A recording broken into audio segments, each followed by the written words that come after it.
was just a no that he could take this joke and nobody would know. So Katt say you stole one of his jokes. Yeah, like, I mean, it was ridiculous. You know what I mean? It was like the idea of the joke that he was even talking about don't even match up with no timeline. So for me, it was one of those things like... Did you have a conversation? Did you guys sell it? Did you have a conversation with Katt? Well, I responded to him the way he responded to me, but that's what I said as well. I've seen Katt, you know, even before then. Right. I've seen this guy 30 times. Like, dog, if you literally was that upset about it, like, dog, just step to me and say, hey, yeah, hey, why didn't you say nothing? Like, yo, what's up? This bruh man from the fifth floor, and you tuned in to Forgotten.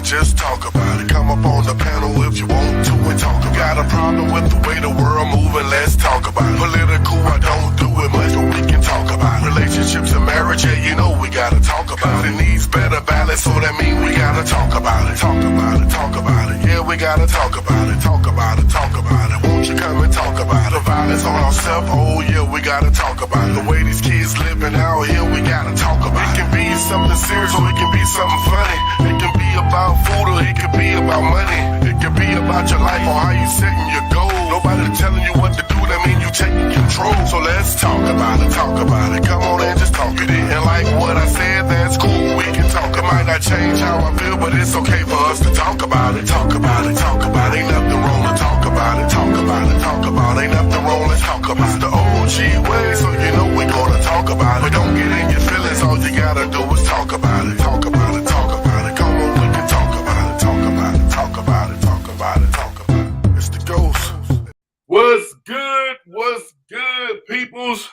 How everybody doing tonight? I see you that popped in there down there at the bottom. I see you that popped in. How you doing? You hello, hello. Okay. We got Malt Leeds. You already know you got some of the normal faces you see up here, but we got a guest hosting here tonight. We got Craig Battle up in this motherfucker. Holler at the people. What's up, man? How's everybody doing? We in here.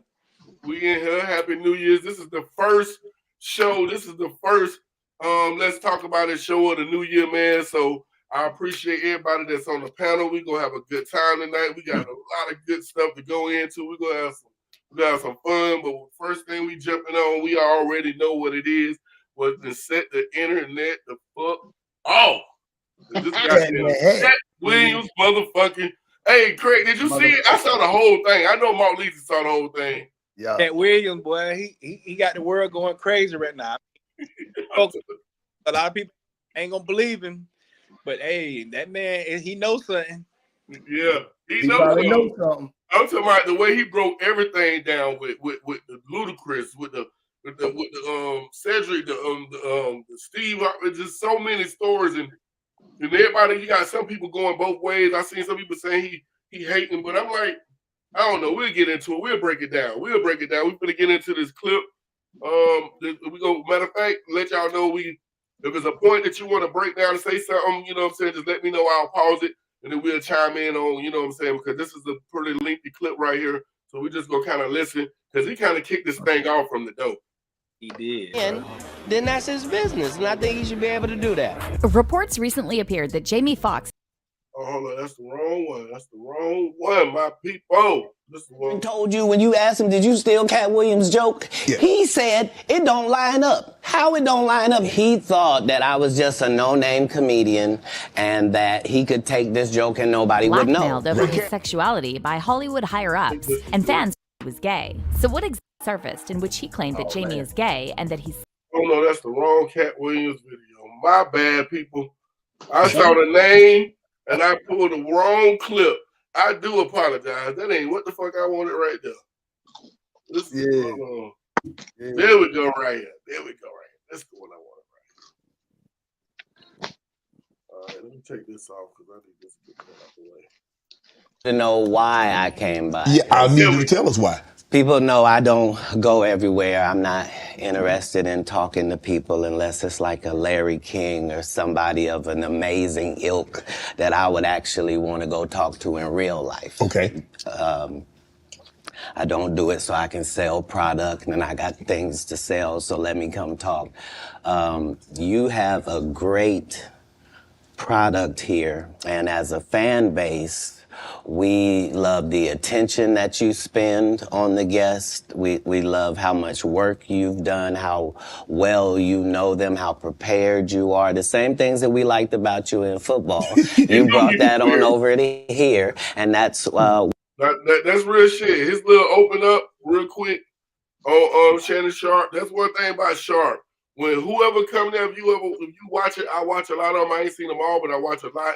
It's like he really know these people. He do real research. He got a team, and he really studied these people before they come on the panel, and he really know them. So that shit Katt Williams saying ain't just like blowing up his ass. That's real shit. So that means Katt really be paying attention. Why it resonates, and the reason I had to come is because you've made a safe place for the truth to be told. You know what I mean? Thank you. I appreciate that. And I have watched all of these lowbrow comedians come here and disrespect you in your face and tell you straight up lies. I'm talking about things that have never been heard in all of Black Hollywood. They feel comfortable sitting here and lying to you about it. You gonna set the record straight? Are you kidding me? You let Ricky Smiley sit here and you said out that mouth, you stole Friday After Next, the one I was in. I wish all of America fumbled a bit when that happened. And then he said some stuff that we haven't heard in 100 years in Hollywood. You ain't say nothing. This man told you he had Katt Williams' role. He was gonna be Money Mike. And Katt Williams was gonna be the Santa Claus. Now three quick points.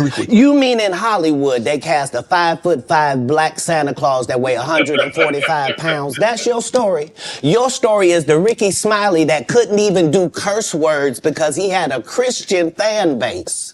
He was gonna play the pimp. Why you didn't ask him why has he played a woman in more movies than he's played a man? Well, I didn't know he shouldn't be able. You wouldn't let a athlete that been on steroids talk about one of the greats. So what y'all think far as the Ricky Smiley part? Because I don't know if y'all saw his comeback, but he opened up on the radio this morning with addressing that, and he was saying that the role that he went on, and next Friday he went to audition for that character's role. You know what I'm saying? So he don't know what Katt Williams is talking about. But how y'all feel about far as that part is such, you know, so far as much as he has said so far? He just like I say, he listen, man, I like Ricky Smiley, dog. I ain't gonna lie to you. I do like Ricky Smiley. I think Ricky Smiley is funny. So when he was saying, like, I didn't agree with 100% everything Katt was saying, but my thing is, I done heard these different dudes take shots at Katt. You know, we done seen Kevin Hart, you know, Michael J. What the fuck is that? Y'all hear that? That different language? Oh no. But I done heard those different people take different shots at Katt Williams, and we ain't never heard Katt Williams come back and address it. So now he's on the interview, and he kind of just touched on everything. Yeah. I mean, when there is a casting call, there's so much that goes on. And just because Ricky Smiley, you know, auditioned for the part doesn't mean it was for him. They could have just been saying, okay, well, let's see somebody else do it. You know what I'm saying? Just to get a different perspective on another actor doing it, but it doesn't necessarily mean it was written for Ricky Smiley at all. Yeah, they just read a script, and they had hundreds of people trying to play it. They was waiting on the one person that say, "Yeah, you the one." Right. You know what I'm saying? And even if Katt Williams did it correctly, sometimes you just want to see what's out there. So you could say, you know what, we did make the right decision and he embodied the character. He said he beat out 201 people. Right. You know what I'm saying? So I believe what happened is Ricky Smiley probably tried out for that role and probably wanted it. And Katt probably won out on it. And Katt probably took it the wrong way when he said that part of been his role. You know how we supposed to say that part been my job and somebody else got it? Yeah. And Katt might have just beat him out for the job, you know what I'm saying? Because that's how it be. When they see you, they know how Katt Williams probably stole the show, you know what I'm saying? He like he said, he can say stuff that Ricky can't say. Yeah, because he changed the script. He took out so much and put different things in to make the character fit him and what they were trying to bring alive. You know what I'm saying? Hey, but in totality though, he trying to just say, like he say, nigga, he don't think Ricky can even act. Pretty much. I don't think although I love Ricky Smiley, I do not think Ricky Smiley could embody that character like Katt Williams did. Katt Williams had the perm ready for the pimp role. Yes. It's like I couldn't imagine him. He fitted the part, you know, that he played, and then he was complaining about even with the mask coming some. They're not gonna be able to see who I am under this mask. Right. He was clowning that nigga. Said Ricky Smiley and Tyler Perry can't play nothing unless it's a woman anyway.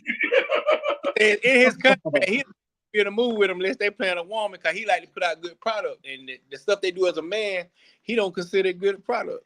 He said it. Yeah. What you think about that? But you know, just because a person has more money, and I feel like, you know, the Steve Harveys and all of them, they get a bigger platform than Katt Williams, but you know, they have so much more reasons to lie. Katt Williams don't give a fuck. So he's gonna give you the raw goddamn truth about what goes on in Hollywood because they do keep it. He think he the best. He think he the best. He think he the funniest nigga out here. He seen what he said about Chris, seen what he said about Martin. Most niggas respect Martin. That guy got me when he said something about Martin. I was like, oh damn, he hit Martin too. Okay. You know what I mean? We're gonna get into some more. I wish that motherfucker just started shut the hell up or speak English. You got a little Japanese lady at your house? I don't need her busting in here like, who is that? Who is that? But let's get into some more, man. Ricky Smiley can't act because Ricky Smiley can't act. He told you the story about when the movie came out. Where did he say he watched it? At home. He wasn't even at the premiere. You telling this man, you stole that. Oh, so he could get his name in the same sentence with a great one. It is sad. He was just that bitter when we were shooting it. He told everybody, it should have been my role. Everybody on the scene. Why do you think no cast member has ever said anything? He couldn't have played that role like you. I thought he was. Sir, no one. Why no? He was with KD. He beat up Terry Crews. Why nobody know this story? You talking about in Hollywood? They switched off roles. You take this and he. What? So Ricky Smiley knows this. It's because, well, why would he lie? I don't know why liars lie, but I can tell you this. We auditioned in Los Angeles. Yes. I was audition number 201. 200 black comedians auditioned for the Same shit. Who just said that? You were just talking about that. He said he was 201. role of Money Mike with me. You're saying all 201 of us was auditioning and you had already had the role and had already shot the role in 4 days? The truth of the matter is, the Money Mike in the original script got raped in the bathroom, and that's what Ricky Smiley was okay with. Oh, shit. Katt Williams had to take the risk in front of the studios and the cast and our powers that be in his very first movie and say respectfully, humbly, guys, if we're talking about anything else, I have no credibility and I have no pull. But we're talking about comedy, right, where I have all the credibility and all the pull. The problem with Friday After Next is we're trying to make a classic comedy. And this comedy involves a rape. And rape is never funny, no matter who it happens to or what the circumstances are. if you would allow me to allow us to do this movie without a black man getting raped in it, I promise you that it will be twice as funny as it would be with him getting raped. Wow. So considering that's the real story, why would you bring up that story? 35 members of the cast and crew have never brought up that Ricky Smiley was gonna play Money Mike.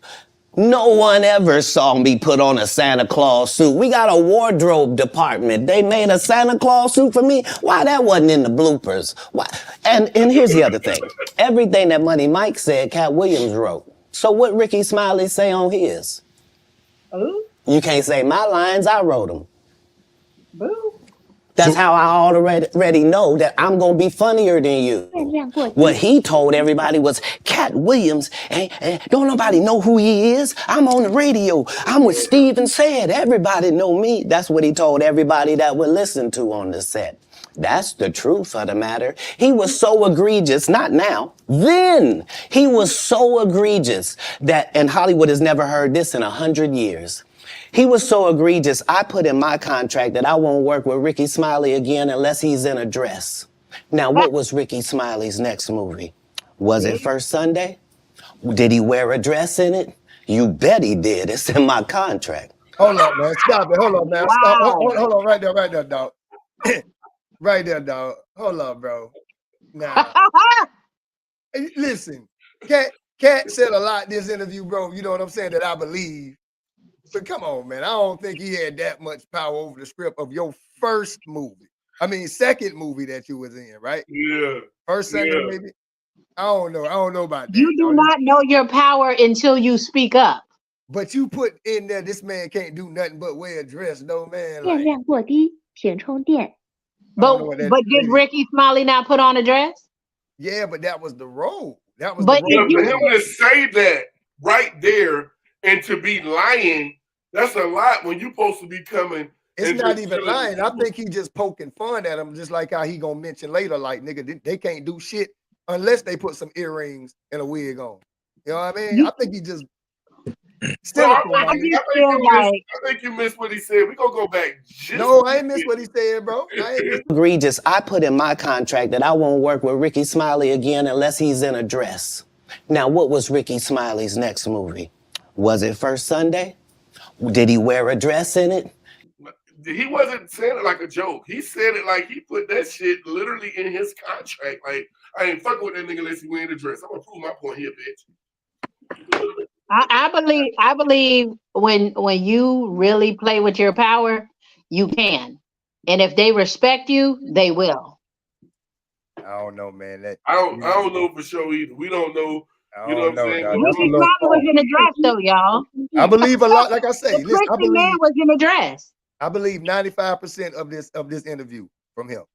You know what I mean? Honestly, but and that's just a percentage of it. Kind of, yeah, some of it tricky. We're gonna get to some of it if we don't touch on it before we get there. There's some things that that I was questioning because I remember when he was saying that he was 8 years old reading thousands of books and then he speak 8 different languages and then Shannon Sharp didn't. The first thing you say after that is like, okay, speak something, show me something. The man say he was accepted to college at the 7 years of age.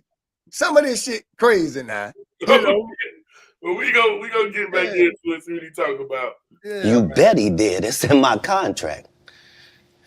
Why would you put that in your contract, Katt? That's where he's a believable actor. Him and Tyler Perry can't play a man to save their life. Oh shit! They play good women, and I believe. So that's why, because when we released that clip and he said that, you responded because he said he was supposed to play Money Mike and you were supposed to play Santa Claus. An outright lie. So that he knows is a lie. So why would he say it? Because he's a liar. Nobody knows why liars lie. And that's why I had to come on the program. Cedric did the same thing. Cedric told you when you asked him, did you steal Katt Williams' joke? Yeah. He said, it don't line up. How it don't line up that I did it on TV in 2018? You came to see me at the Comedy Store do it in 2019 and then did it on the Kings of Comedy. Like, what does... Well, what happened to our host? That nigga went ghost. Can y'all see me? He's back. Oh He yeah, I didn't went know that shit ghost. threw me off. I didn't know what the fuck happened. He went ghost for a minute, man. Okay. Line up. Hold on. This is a television. I didn't know what the hell happened. The shit just popped. I don't know what the fuck. I don't know. I guess it's the Chinese lady. She got tired of me ignoring her. I don't know. I don't know. Here we go. My bad. Joke that Mark Curry helped me punch up and get to the level that it was. The same Steve that went to go watch Mark Curry do his whole sitcom and then stole everything Mark Curry had. Now Steve got a sitcom where he the principal and he wear a suit and then he gets this high top fade, making all black men think he got the best lineup in the business. And it's a man unit.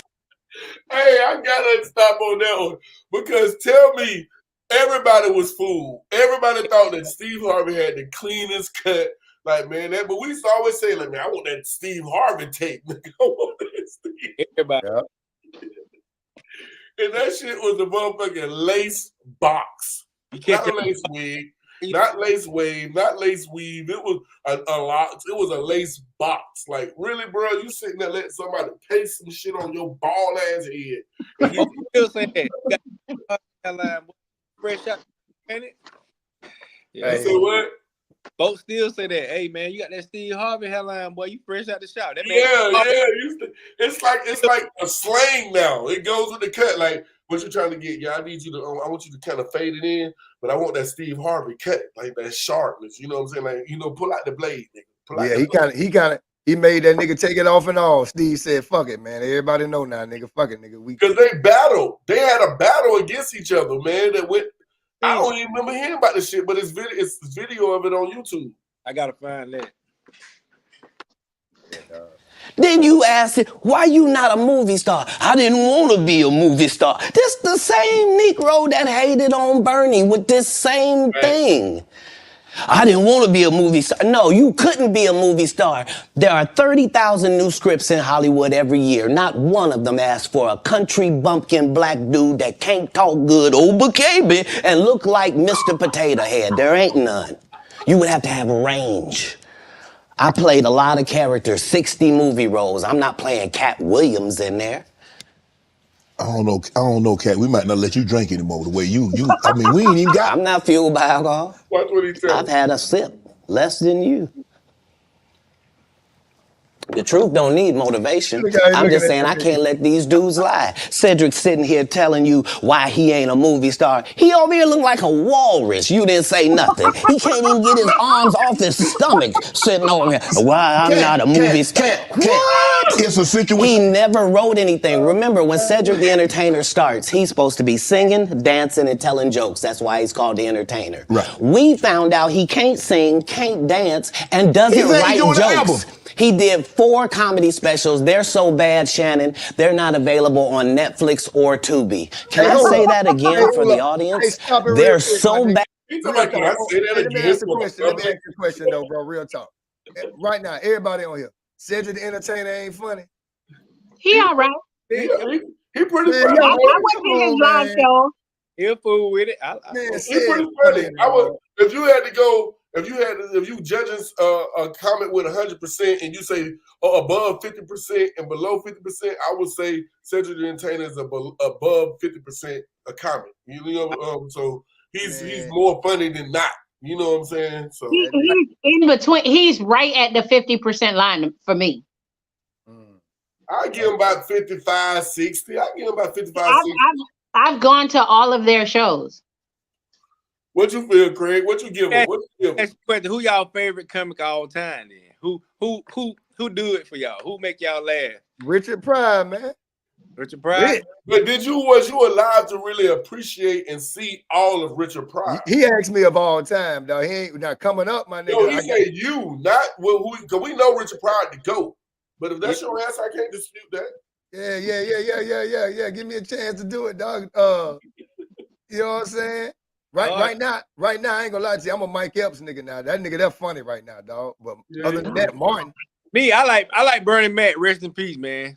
I do too. Yeah, Bernie Mac is definitely on Mount Rushmore. I mean, it's crazy, boy.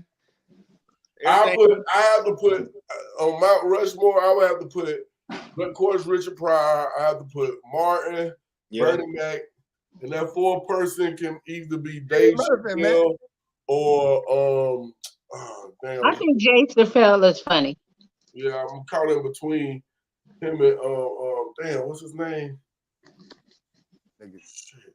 Because Jamie Foxx could have been there, but it's like once he started doing movies, it's like he forgot where he came from. Like you started from comedy. It's not that we're paying most of the bills. Stand-up comedy and acting, you're gonna get a bigger check. You're gonna get a bigger check, but the same thing, it's like you can't. It's almost like you leave a city, you're an artist, or you leave a city and you'll never come back and perform. It's like you can't forget where you came from. Yeah, but you're gonna still make more money off of a tour that you did before you got famous than after you got famous. You got a good chance to pack out more houses, but it's like you won't come back and give us just one. You know what I'm saying? So that's why. Jamie Foxx is a threat, though. He's in acting. That man had acting and an album out. Like making money. I mean, don't get me wrong. Now we're not ranking Jamie. That is a rarity. At the top. He's up there with Denzel and Will Smith to me. And, Absolutely. Mr. Shaft. Absolutely. So, but let's go and get back in there. Bad that they're not available on Netflix or Tubi. You don't think Sam's a good comedian? The world doesn't think that, sir. I have 12 comedy specials. He has 4 specials that are not available on Netflix or Tubi. It seems to me, Katt, that you had a lot to get off your chest. No. You wanted to set the record straight. Winners are not allowed to allow losers to rewrite history. I don't say any of these things if my name is not breached by these people on your platform. Right. If you give a liar a platform to lie, then I'm not being messy by saying, hold on, that never happened, it's untrue, and there are hundreds of witnesses for each thing I'm saying. So let me ask you this. What is your relationship with Steve Harvey, Ricky Smiley, and Cedric the Entertainer as you sit here currently? For 30 years, they're a group. These aren't 3 random guys. The way that Ricky Smiley kept appearing at all of my auditions is because of Steven said he would tell anybody that, listen, they got a gang on that. He do sound arrogant, but it's true. But the thing about it, what people got to understand about arrogance is that incompetence, everybody got it. All the greats got it. You know what I'm saying? Wide receivers, basketball players, singers, artists. You gotta think that you're the great. That's what's gonna motivate you. Because when you speak that, then you gotta try to prove that. Then you gotta try to stand on that. Then you gotta be consistent. So when you say that it's putting more pressure on the person that's saying it, or that feels it, or that you think feel that way than you could ever put on. You know what I'm saying? Unfortunately, all the greats are arrogant in all sports, comedy, music, movies. You got Muhammad Ali say, "I'm the greatest." I'm the greatest. That you the greatest. You got to believe that. You don't care what. Facts. I believe Katt Williams has been sitting back and taking all this shit in, and he did it strategically. Yeah. Because he don't go on everybody's platform. He don't need attention like everybody else need attention. Yes. He moved the way he moves. And so when he was gonna let everything out, I believe everything he's saying is true, because why? Everything that he's saying, people could go check that now. Because he's saying it on this platform right here that he's saying nothing but the truth, because everybody is gonna want to go check those facts. I'm talking about people that are behind the scenes. I know you probably already seen it too. They already got receipts out. They went and confirmed the time when Katt Williams did the joke, and then they showed when Cedric did the joke afterwards, but he spinned it up and said the spaceship. The shit he said about Steve Harvey. They went and confirmed it. And then you can go find the clip, the old boy that played in there. I forgot his name that played in the show. He just said, where he was talking about the same shit. So all this shit is fact. A lot of this shit you can confirm as facts, so it's hard not to believe the other shit that you might not know are confirmed as facts because you can tell that he's telling the truth about a lot of shit that he's saying. Yeah. I don't think he was going to come on that platform and say anything that was not true, especially because he jabbed at everybody that he wanted to take a shot at. He jabbed at everybody, and everybody could go check that shit. It's like ShayShay could have had a bowl of celebrity names and just stuck his hand in there and just he was ready. What it is? They know who the gang is. Why Earthquake not in movies? Cause he's illiterate. He can't read. And they found that out when they gave him a show and put the cards in front of him. Like all of these dudes are co-entwined and they share secrets. And this is the age of truth. And the truth doesn't need to be scared of the fact that people tell lies. Katt's on drugs. Where are the stories? Why is there no story of anybody who ever sold a drug to me, did a drug with me, was around me when I was inebriated? I got 5 daughters. I got 5 sons. Why would we tell these ridiculous stories? Because it's competition. You feel like, well, why comedy guys can't just get along? Yes. Why didn't you get along with the other teams you were competing against? If you're a Denver Bronco, why you don't get along with the Cowboys? Something wrong with you? But I don't disagree. I don't dislike all the Cowboys. Katt, damn, you like this? No, that's okay, not. What comedians do you like? Did you play against the team? Yes. I've taken 46 comedians with me on the road. 46. Okay. I'm not the comedian you can give that to. I only put on comedians that are funnier than me. Anybody that ever told you differently was a fat Faison liar. There's nobody like me in the business. That nigga said the way he took the shot and went into his everything that he already knew he was gonna say about Faison, the way he opened it up, oh, he's a fat Faison liar. It was just so clever and so Katt Williams. He's a very smart man. He definitely is. He breaking it down to you. He's smooth with it. Smooth with it. He's smooth. Hey, he a petty nigga too, dog. He got petty all the way down. He'll tell you he petty. We knew he was petty the way he destroyed Wanda and her career on the fucking radio when she tried to clown him. Hey, he's nasty. I just caught it straight. Faison said that getting a Netflix special is easy. I have 12 specials. Guess how many Faison got? 0. So why is he allowed to have conversations about real stand-up people? We do not let people who are on the juice discuss real athletes. That's all. As a journalist. That's all. That's all I'm saying. Okay. I don't harbor any resentment to any of these entities because I can't be jealous. I've never seen them have anything that I ever wanted. If you sign up for their program, you get a light-skinned, weird-faced wife that never do an interview. Listen, in 20 years, won't do an interview. Nobody's ever talked to her, and she's never been interviewed anywhere.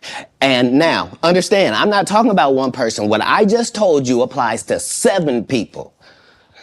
How they all end up with that. That's part of what you get. I came in this business saying I was going to expose. When I talked about Michael Jackson, when I talked about R. Kelly, they canceled me for these things because why would you talk about another black dude? Race is not where the line is drawn. It's God's side and the other side. And we don't care nothing about the other side. Period. All of these big dick deviants is all catching hell in 2024. It's up for all of them. It don't matter if you Diddy or whoever you is. T.G. Jakes, any of them. All lies will be exposed. That's all. And anyone who takes that the wrong way, know why they take it the wrong way. The truth is the light. I need to have another one of these. Amen, amen. Gee. Shelly said I had to take a drink. Let me get one here. Right. Shelly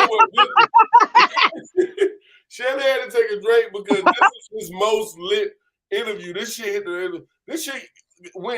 probably hit 6 million views within. Listen, that man Shannon Sharp gonna get an Emmy for this interview, bro.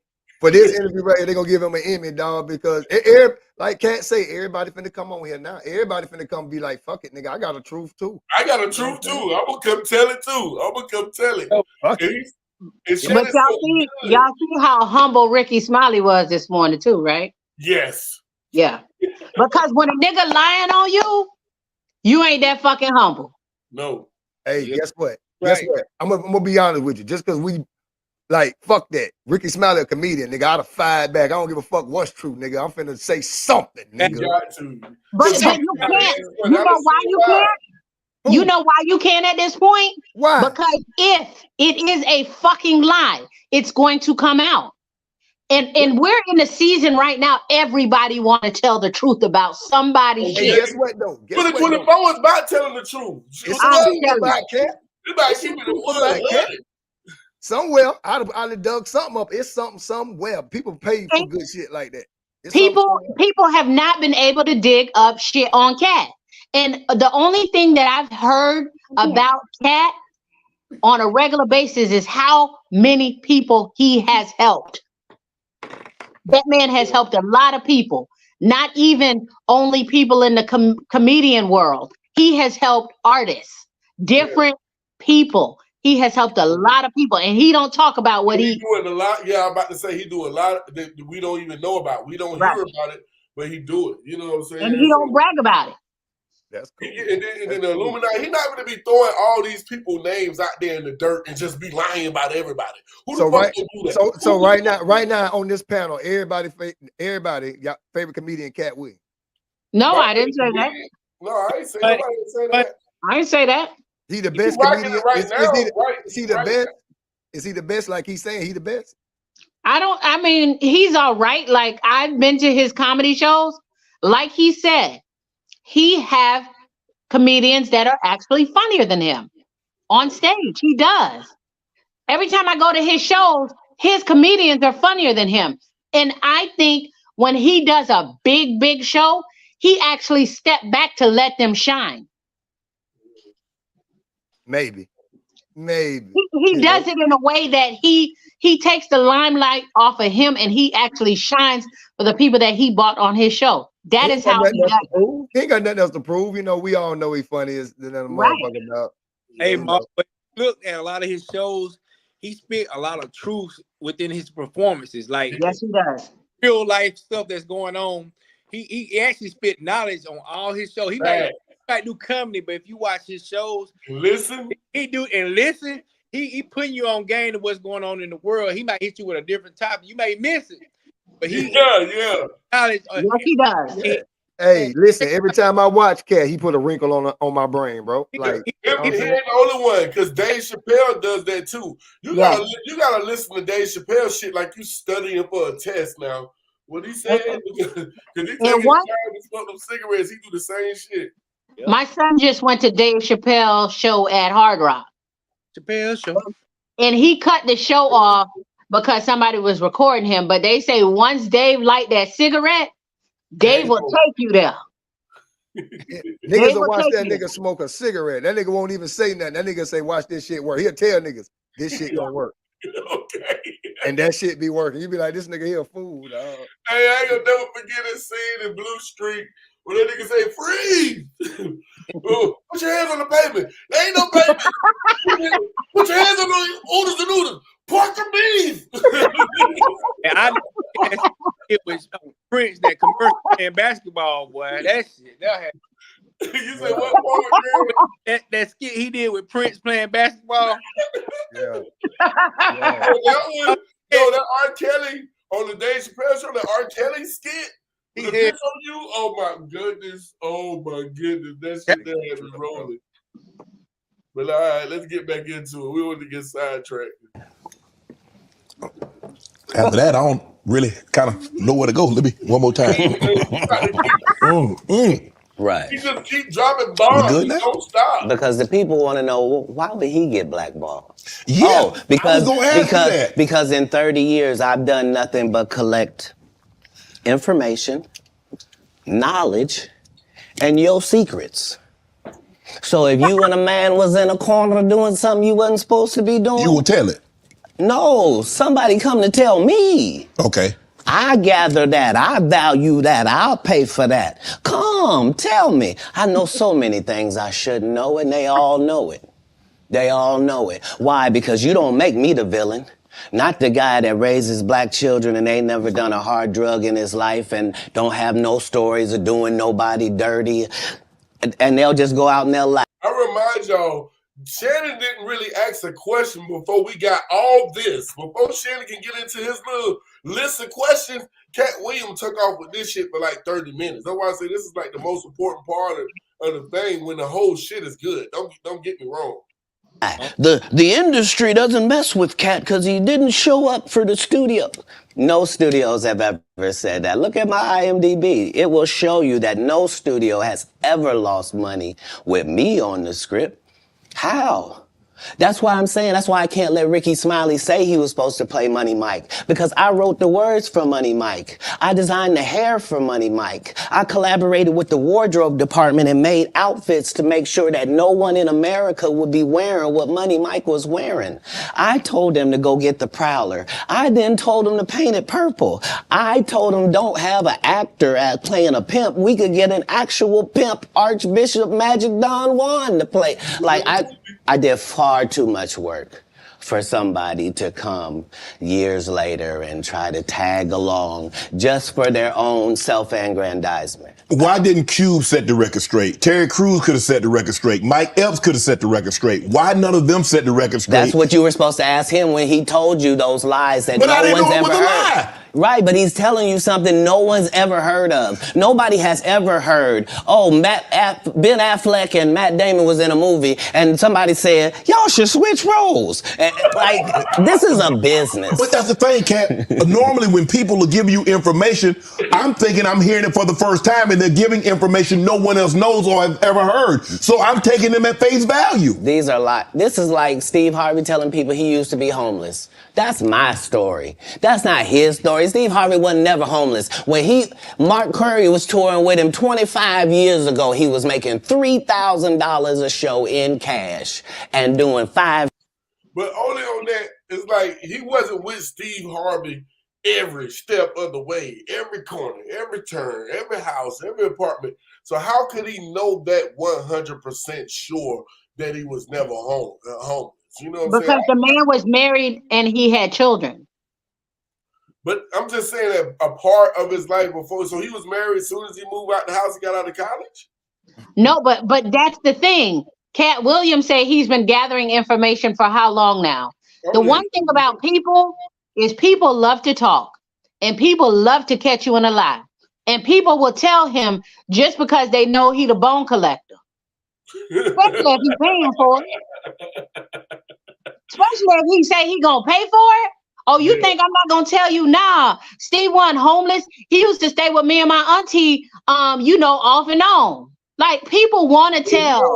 So what is homeless? Homeless is not having nowhere to lay your head, or homeless is not having a home or a space that's yours. I mean, what's the definition of homeless? Because it's all on what's the difference. Homeless is living up under a bridge, up under a bridge, or in a box It's a whole bunch of homeless niggas right now cuddled up in this cold season that don't got shit in their fucking name that's at somebody's goddamn house. There's a lot of homeless niggas like that. There's a lot of fucking homeless niggas, especially in this cold season. So when he say that Steve Harvey, that's my point. So when he say that Steve Harvey wasn't homeless, you said that he might be staying with somebody that, but if it ain't his, at the same time, he's still homeless. In his mind, he might have been homeless. Now, I question a lot of Steve Harvey bullshit. I didn't get on this topic a lot of times, but I'm a real motherfucker, so I like to balance it out. So when people say shit, even though, like Mark Leasy say, I believe about 90 to 95% of the shit that Katt Williams is saying, but some of the stuff is like, how the fuck you knew this man was homeless? That's all I'm saying. You know what I'm saying? Yeah. Well, Steve Harvey has said the story so many times, but like my homeboy right now is homeless, right? He in a situation now where he sleeps in his car. Oh yeah, that's homeless. That's okay, homeless. see, that's homeless. See, That's I'm about to say it's the difference between the goddamn book right now. If it's something to go in and wash and go in the refrigerator and you there and you ain't home, you in between times, I guess. Maybe he was in between. Homeless to me is the trenches, nigga. The trenches, nigga. My When it's homeboy right raining, now, you wet. That's homeless. When it rains, you get wet. That's homeless to me, my nigga. What you say if you wet? If it's When wet, it rain, niggas get wet. I'm talking about, nigga, you homeless when it's wet, nigga, and you feel it. but you know what's crazy is my homeboy has 2 vehicles. He got 2 vehicles. He making payments on both of them and paying insurance, but he homeless. No, there's no such thing as that. Then that man got a job and all that. He just choose not to stay in the house. No, you cannot. Listen, it's not cheap out here. It really isn't. it really ain't. So you mean tell me, Marley, if 2 niggas talking and they like, yeah, I'm homeless. Yeah, I'm homeless too. Shit, where you stayed at last night? Oh, my cousin couch. Where you stayed? Oh, I was out there in the rain on the bench. Oh, you got that's a different type of homeless. That's a different type of homeless right there, bro. If it rained and you got wet, I don't know if there's another type of homeless in there. So. I'm talking about when it's cold, my nigga. It ain't no ooh boy. Let me hurry up and get. I'm sorry. So, you know what I mean? So I visualize shit that I'm talking. So if you sleeping with over your head, you ain't homeless. You ain't somebody home. It may not be yours, but you got a roof over your head. You not getting wet. Yeah, it ain't your home, but you're not homeless. But if that fat girl puts you out of her house, then you are homeless. Yeah. So guess what? Get your mouth and do what Auntie say. Okay. Oh my goodness. Well, I had to stop that. My bad, people. My bad. Shows a week. They just tell the stories. Thanks to my wife, I'm where I am. You said that about the first wife. You forget that? You told us it was her. Then you went and married somebody else that think like a man. Like, what are you talking about? They think they can rewrite history. Guy Torrey did a beautiful special about the Comedy Store and Fat Tuesday, where he said that Steve and Cedric and Kevin Hart and Tiffany Haddish came through there and made all lies. Steve and Cedric never performed at the Comedy Store at all. Tiffany was only seen at the Laugh Factory. In 15 years in Hollywood, no one in Hollywood has a memory of going to a sold-out Kevin Hart show, there being a line for him ever getting a standing ovation at any comedy club. He already had his deals when he got here. Have we heard of a comedian that came to L.A. and in his first year in L.A. he had his own sitcom on network television and had his own movie called Soul Plane that he was leading? No, we've never heard of that before that person or since that person. What do you think a plant is? Maybe people don't understand the definitions of these words. He just did his documentary with Chris Rock where he shows you that his whole upbringing in comedy was on the East Coast. Yeah, it was. So how simultaneously was he here in Los Angeles doing the same thing? It did happen. It did. Anybody want to address that? Anybody got an opinion on that? How y'all feel about that? That's crazy. I mean, I mean, they always use a token black person to do something. That's like, making us hold on to like, yes, we could achieve it. Then they get a black person to kill Martin Luther King and Malcolm X, if I'm not mistaken. But I don't know about all of that now, but Kev, I done seen Kev do some stuff. Like I say, like maybe he just did good enough on the East Coast to where they reached out there. Like, oh man, this nigga dope. Let's see if he can fuck around and let's. Only gotta knew somebody, and from there he was dealing with Chris Rock but I didn't see the whole thing, but I watched some of the little interview, the thing he was talking about with Kevin Hart. I thought they was gonna be on the stage telling jokes together, so it threw me off. when it was just like them just talking about, you know what I'm saying, Kevin Hart just like, yeah, I was following you, and yeah, you know what I'm saying, yeah, I was just following you, and you know what I'm saying. So it was like a, you know, breakdown of their careers and how it started. So it might have been his connections with Chris Rock that might have got him there. I don't know. Kevin Hart was funny when he first came out. Yeah, he was real. I think he was more fun. He's still good in movies, not as all this stuff. Like if you take 100%, I will take the 50% before, because it's just like a player. Just, you know what I'm saying. We see it all the time with NFL and NBA players. Some elevate after that contract, because once you get there, you still got to be. If you want to be a great, now if you just want to get paid, you got to go put in that work to get paid. But once you get paid, if you want to get to that next level as be known as one of the greats, you gotta still have that same hunger as like you trying to get paid. Because not only is you trying to get paid again, but you want to be spoke of with some of the greats when they talking about basketball, baseball, football, you know what I'm saying, or whatever the sport you in. So that's the difference. You got a lot of players that's out here that just want the money and they'll play until they get that check. And then after that, just like a perfect example, Ezekiel Elliott played with the Cowboys. Yeah, he got hurt at first, but then he got healthy. But it wasn't the same drive, because when you running for that check, it's a whole different thing besides just running. I think Kev stopped being a lot funnier when he started putting himself out here too much. Damn, Kev, we see you everywhere. You know, you ain't really got shit to talk about, nigga. We see what you're doing. You know what I mean? Them comedians be funny like Katt Williams. You'll see that nigga, but you won't see that nigga. Yeah. So when you do see him, behind it. Yeah, and it's like what Katt Williams say. He write different shows. Tell everybody, we can damn near do Katt Williams skit when you see the show. I mean, not Katt Williams, but Kevin Hart.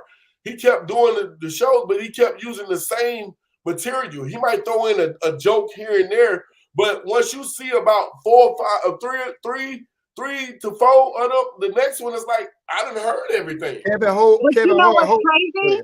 Most comedians do that. Most comedians use the same exact joke. Yeah, they use the same set. They use the same exact set. That's why they don't want you to record it, because they do the same exact set all the time, years and years doing the same set. Yep. You're right. They go from different cities to cities doing the same set they did in California. They'll do it in Georgia on the same people in California, and they don't know what's going on in Georgia. You know what I'm saying? Right. They'll tweak it a little bit, and I get it, because it's almost impossible to write damn near funny stuff every time you go out. I can see you building up and starting with a material. Say the beginning of the year, you start your year in January. You're a comedian. You get you done got your next set for the year. You got your 30 minutes for the year. Now when you build up and you try to build it up to a special, it can be like 45 to 55 minutes. But you start off there with the year, and then you start adding to it. So for the year, your shit then got better. Now you done build up to a 45 to 55 minute set. Then next year it's time to write some more shit. And you can take the best jokes that you had from last year and keep some of them to keep it going, just in case people they're like, oh man, I missed that joke. And then have that, because as all fans, we still like to hear certain jokes from our favorite or some from comedians. So, but you still got to change the material. And I think that's what that's why Kevin Hart, that's why he go grab writers and shit. See, Katt Williams don't really need no writer, because like he say, that nigga don't come out that much. Exactly. I done soaked in, I done watched TV, I done seen everything going on. I know exactly what to talk about. And I'll see y'all next year. So what you're saying, Mimi, is that he has saturated his face. Like, we saw his face so much, then when he did The Real Lives of Hollywood, and it's like he was everywhere. He was on every movie, every show, boom, boom, boom. So you think he just saturated his face a little bit, and we just got used to it, and then it became not as funny as it was. You know Kevin Hart gonna talk about his family and what they did on vacation. That's that nigga whole shit. But I feel like when you have a mystery, listen, this is with anybody. When anybody gets close to you, they start taking you for granted. And that's how we felt about Kevin Hart. When you don't know the person and they're a mystery to you, you enjoy them even more, because you don't know where they've been, what they've been doing. So it's like, oh, wow, that's what he's been doing. That's why we ain't see him in 3 years. But when we see, That's just like President Obama. Michelle is used to being with that man. So to her, that's just her husband. But to us, that's fucking Obama. Yeah. And the people that are close to him, once they start seeing him, then the power of that person kind of diminishes because that person is now affiliated with you. That makes sense. Like we get around a star, like no matter who's your biggest sports fan, your biggest star, and that first moment you with them, it's like, but then y'all say y'all spending the next 30 days together. That first day of their record, every day gonna be less exciting. By that 30 day, that's gonna be like your homeboy, man. Shut the fuck up. I don't hear that bullshit you talking about. Exactly. So I get what you say. That makes sense. Happen. And I hate to seem like a petty individual for picking apart lies, but Jussie Smollett gonna keep lying until you say we don't believe you. Like, it's important in the checks and balances of the universe that liars not get to make complete narratives for themselves. Are you not afraid about being blackballed again? These are some power people. What do you mean again? These people are not powerful. Satan can't create anything. That includes blessings for his people. That's why, you know what the number one job of somebody that sold their soul in Hollywood is? What? Is to act like it didn't happen. They all do the same job. Why do you think Gary Owen can't cross over and he already white and been in comedy for 25 years? If what I say ain't the case. It's a cabal. It's a consortium.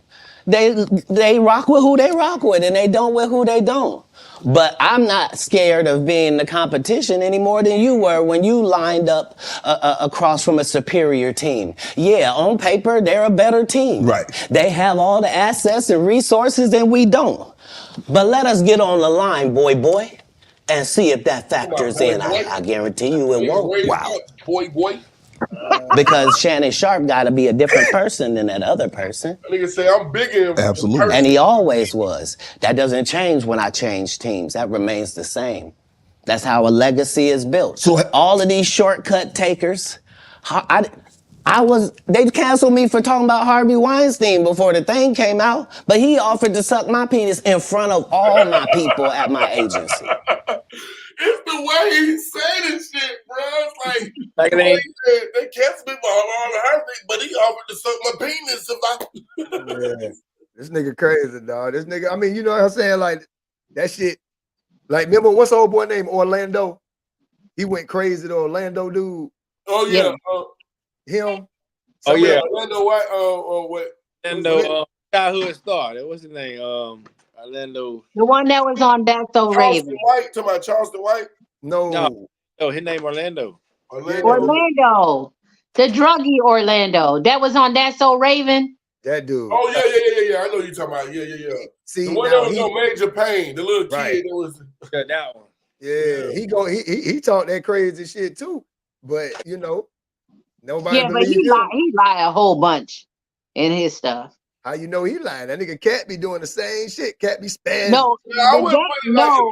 Orlando be talking about getting people booty and all types of stuff. Orlando Brown. That's his name. Orlando Brown. That's his name. He might be going a little bit more. Yeah, Orlando Brown. He might be going a little bit more deeper in detail with his shit or something. And he's so disrespectful. He be talking. He'll say some shit that you might be believing. You be like, "Oh shit, for real? Oh shit!" And then he'll say some crazy shit. You be like, "Wait, what?" He'll say some stuff. Suspect ass shit. Yeah, some suspect ass shit. Well, what you talking about? Hey. What am I supposed to do? He did all of that. I'm thinking I'm the only black person on the script. I get there, there's 3 other black guys on there. Woo. Huh. So you wonder what they did to get there? I told him no. What y'all do? And this is why when I walk in a room, heads go down. Behind my back, I'm nothing. I'm just a regular old comedian that's bitter and jealous. But in my face, no. Okay. The king has walked in and they have to respect it only because I've not taken the shortcuts. I've not been funded. They pay you to not talk about things they don't want you to talk about.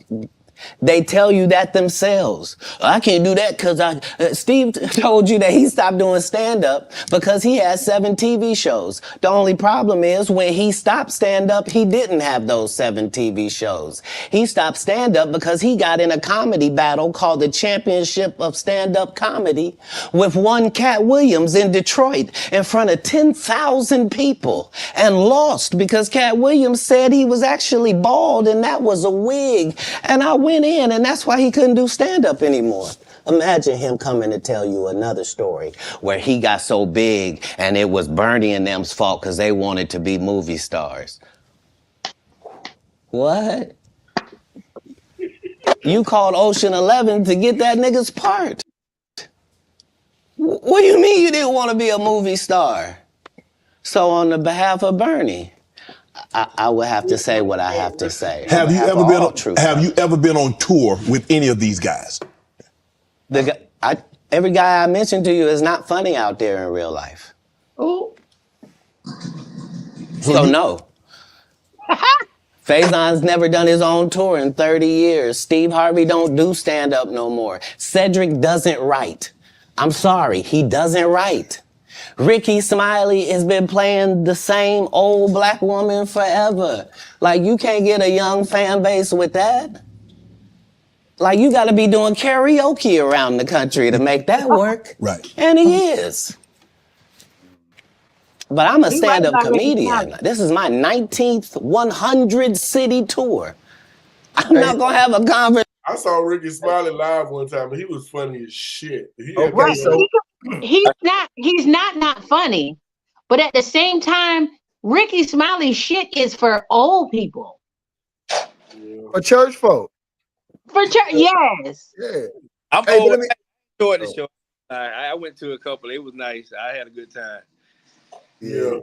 See what I'm saying though, like when I he wouldn't say go to a Ricky Smiley show. When he say he the one like kind of like ended Steve Harvey shit, and Steve Harvey ain't want to be no movie star, right? He wanted to be TV. I kind of believe Steve a little bit on that because Steve did like 7 TV shows. He probably had some shit lined up. Like, man, fuck that. These niggas I'm finna be family. And he ain't the first person I done heard say about the Ocean's 11. When you go watch the breakdown of the Steve Harvey shit, Steve Harvey been through some shifty shit. He done cut some corners. So that's why when he was talking to Monique on the show, he tried to, but Monique went right at his ass, but he knew he had to be real with her. He know he had to try to stay clean for them people too. You know what I'm saying? You ain't getting through that big door. You might get through a couple little doors, but if you want to get through that big door in the industry, you got to do something. You got to go over that line. You got to go cross that line. Yep. That's shit. They're crazy than a motherfucker. That's why I ain't looking for the big door. Let me get a couple of them little doors. That's all I need. Just give me the doggy door. The little door. The little dog. Yeah, let me go. I had a message sent to me twice, like in the last damn year. Do you want? I don't know if anybody else got it. We watch you. We want to know if you want to join the Illuminati. I'm like, man, who is this? This is not the real Illuminati because y'all do not advertise like this. So who is this playing on my damn phone? That's a scam, my nigga. Like Dumbo, nigga. Conversation with these lazy bums that'll take a shortcut at any point. Yes, it's easier for you to juice than to get in the gym, but you don't get to bring that body in here talking crazy. Talk about how good you look. What? No, there's too many comics out there that are putting their life on the line to tell these jokes, man. Okay. Let's get to your upbringing. We're going to circle back and we'll get I want to protect him real quick because you had said for the Kings of Comedy, it was in 2018, 2019, but did you mean 1999? Because it came out in 2000, so I just want to make sure. No, I didn't. No. So what I meant to say was, remember, he said I couldn't do stand-up anymore. I had 7 TV shows. I said he didn't have any of those TV shows at the time. I know you talking about Cedric. Joke stealing from Cedric. Cedric. Okay, so you had said that 2018, 2019, but it came out in 2000, so I just want to make sure. Okay, no. What comes out in 2000? The original Kings of Comedy. Right. I'm on BET's Comic View, and they're using this as the commercial in 1998. Okay. That's why I'm saying, So if I said the dates wrong, Yeah. So yes. Let's go back and clear that up. Okay. You said yeah. I had Cedric on here and I asked him about the joke stealing, and he said the timeline doesn't add up. Correct. To that point, you say. Right. So he thought that I was just a no-name comedian and that he could take this joke and nobody would know. Right. The issue was that I had already done this particular joke on BET's Comic View twice. Right. It had done so well on BET's Comic View that they had made it part of the commercial. So part of the commercial of make sure you tune in to BET was you seeing me doing this joke. Right. And this joke is one of those jokes in comedy where you set it up and it takes a little longer to set it up, takes about 3 minutes, but then you're just hitting them with jokes after that because you don't have to set it up. Right. Mark Curry had already helped me work on this joke because I thought it was good because I was getting a standing ovation on it. He had me go back in the lab and help me craft it to be an even more powerful joke. So this is not just a random joke. This is my very best joke, and it's my last joke, and it's my closing joke. Okay. 1998, I'm doing this joke. It's on Comic View. Cedric comes to the Comedy Store. He watches me in the audience. He comes backstage. He tells me what a great job I did and how much he loves the joke. 2 years later, he's doing that as his last joke on the Kings of Comedy. And he's doing it verbatim. He's just changed my car into a spaceship. And there's receipts of that online. Like that, what he just said, there's receipts of that online. Yeah. But like I said, people, unless it's something else people want to chime in on this, man, because it's like some more, I'm going to have to do a 2-part on this so we can get into some of this other stuff, man. So if anything, anybody want to close on as far as this topic, go ahead. The floor is yours. I'm going to say hashtag protect Katt Williams, man, at all costs. Facts. Try to get him. They're going to try to get him. Hey, and you know what? He's protected by the fact that the shit went viral. Because if anything happened to him, I'm talking about it could just happen. And it could be all his fault. We won't believe it. We won't believe it. He can go blow his brains out right now. We would not believe it. Yep. We will not. Right now. We could see him slit his own throat. We'll be like, you know what? You know what? They did him. They made that nigga do that shit there. They made him do that shit. They made him do that shit live. They made that nigga Katt Williams slit his mother $150 nigga from ear to ear. Nigga. Okay. So shit, hell no. But yeah, we got to do a 2-part series on that. We got to break, because I know it's gonna be some more shit come out. But you know what I'm saying? So we got to chime in. We got to do a 2-part series on that. Cause boy, look, I mean, a couple of them done responded back, like, you know what I'm saying? Like Kevin Hart told a nigga take all the anger out your heart. Yeah, I did a TikTok. Like a lot of these clips I get on my TikTok. I mean, Mimi probably already seen them, but I did TikTok touching on all this shit. Be clowning, you know, I'm acting ass all damn day. I just knew I was gonna talk about this shit tonight, so I got that part. I couldn't find those clips. I couldn't find that where it was all together, but what I did. So you know, but in other stories, we're gonna get into this little clip right here just to switch it up. Let me pull it up over here. I don't know if everybody's seen or heard. I'm pretty sure, unless you've been sleeping up under a rock, the man that was in court trying to talk his way out of the probation,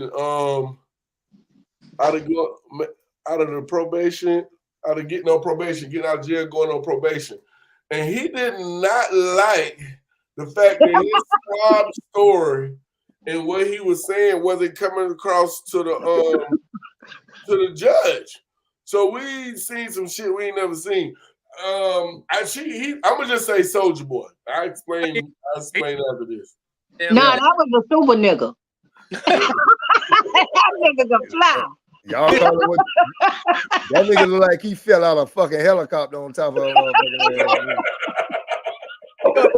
Dove out a helicopter right on top of that motherfucker. What'd you say, Craig? We can't hear you. I said, I know a lot of people thought about doing this. This nigga actually. You right, Craig, because you know what I'm saying? While you sitting there getting your sentence and shit, you know, even if you're in your cuss or you stand there, you be thinking in your head, to jump across that motherfucking thing on your ass. Knock my head off. Actually, matter of fact, let's get into it. Here we go. To the Las Vegas judge who was violently attacked in her courtroom by a man being sentenced.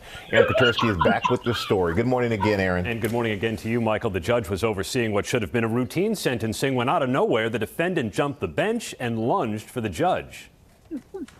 Overnight, a judge attacked in a Nevada courtroom. Hey! Chaos erupting moments after what appeared to be a calm sentencing. Hey, the way the nigga flew cross, man, is like, bro, you chose the wrong career. Bro, look at his sweater. Look what he wearing. Anything. That nigga got a Biggie Smalls.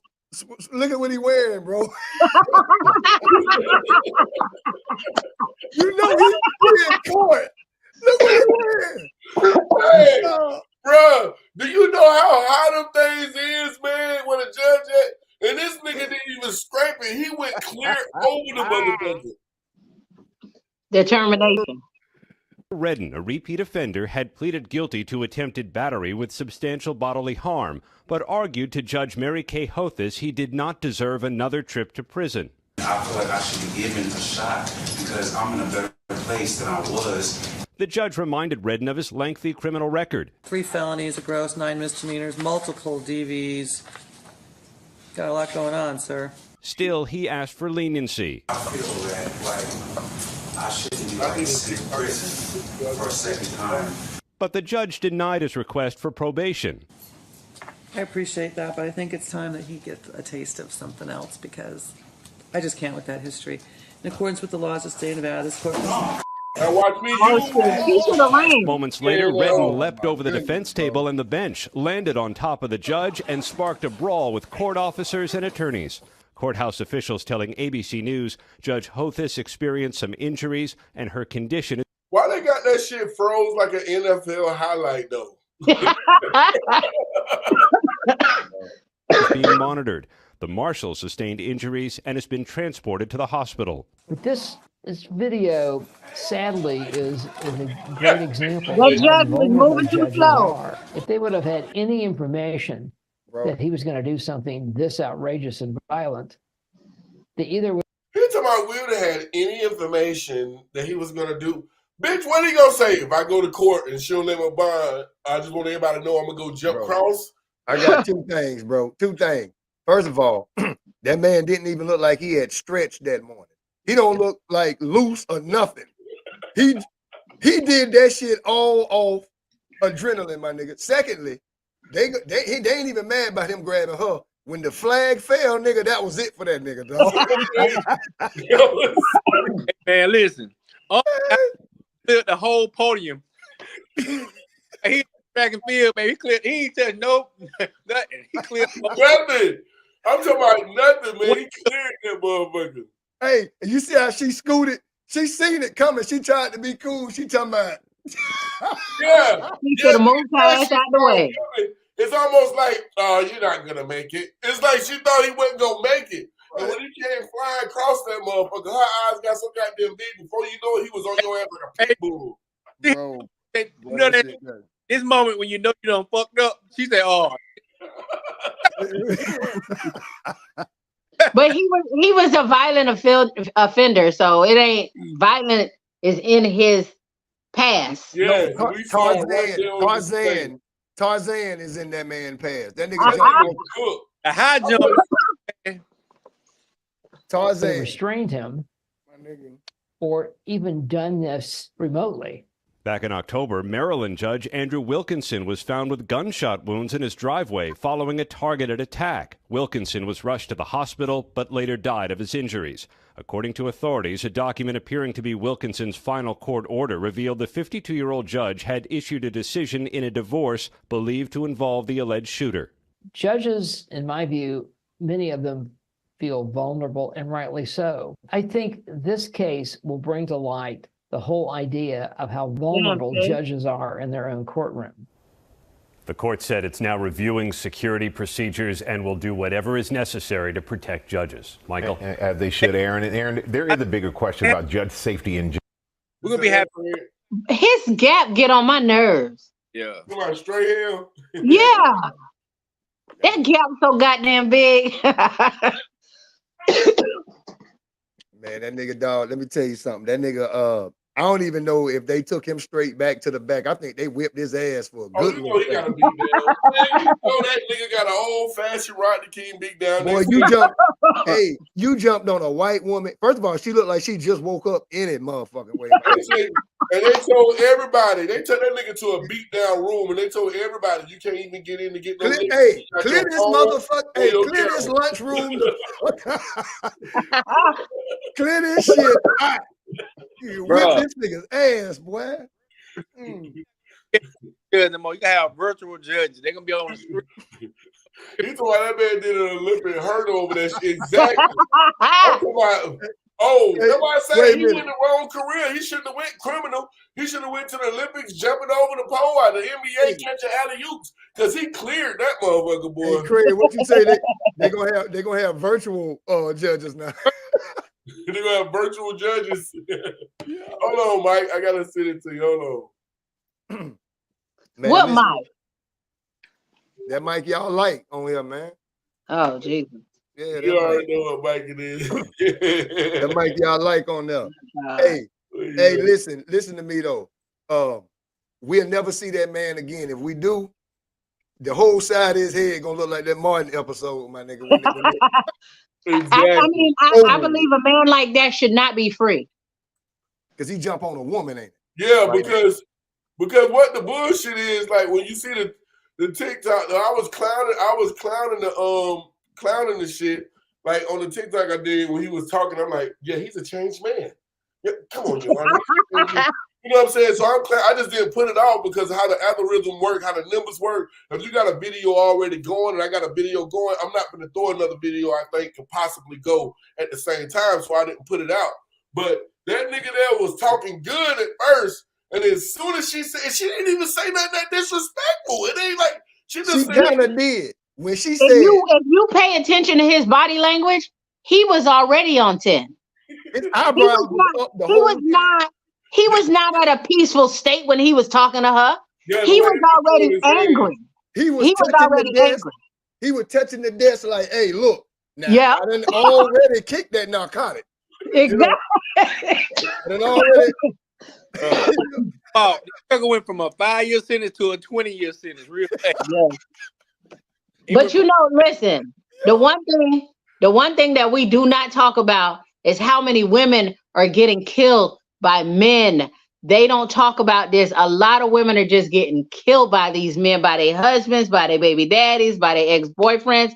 This shit is dangerous for women. Yeah, like that man does not deserve to be free. It's definitely dangerous for a woman. What you say? Women killing men too now, you know what I'm saying?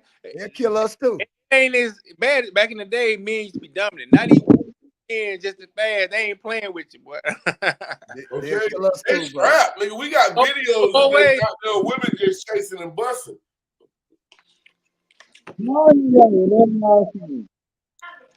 You said what, Mike? Y'all talking all at the same time. No, everybody get that shit out. We clowning, we just all clowning, but you know what I'm saying? Like I say, why you came in here like you have order or something when you're in here? Y'all just saying, y'all at the same time. Oh, so you're a conductor today.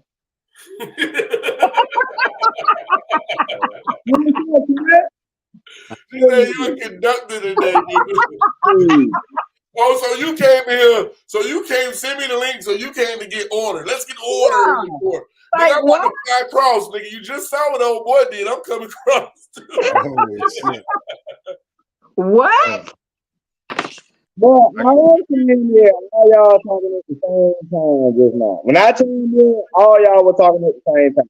So we just out clowning. We've been doing that all night. We've been watching the Katt Williams shit. So, do you have anything to say on the topic? Okay, you done critiqued us, goddammit. Do you have anything to say about Superman going over the goddamn thing at the judge? he looked like the type.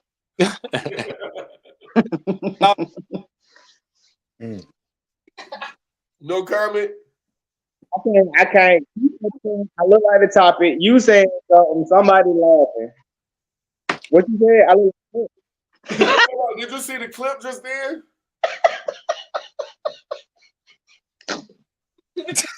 Oh my goodness. This nigga sensitive today. Displayed. Y'all was on it. Y'all was on it. Let's move on to the next. We're gonna talk about this right here. Everybody was on T.I. top. We ain't gonna even play the whole video. We just gonna get to the part where everybody started clowning.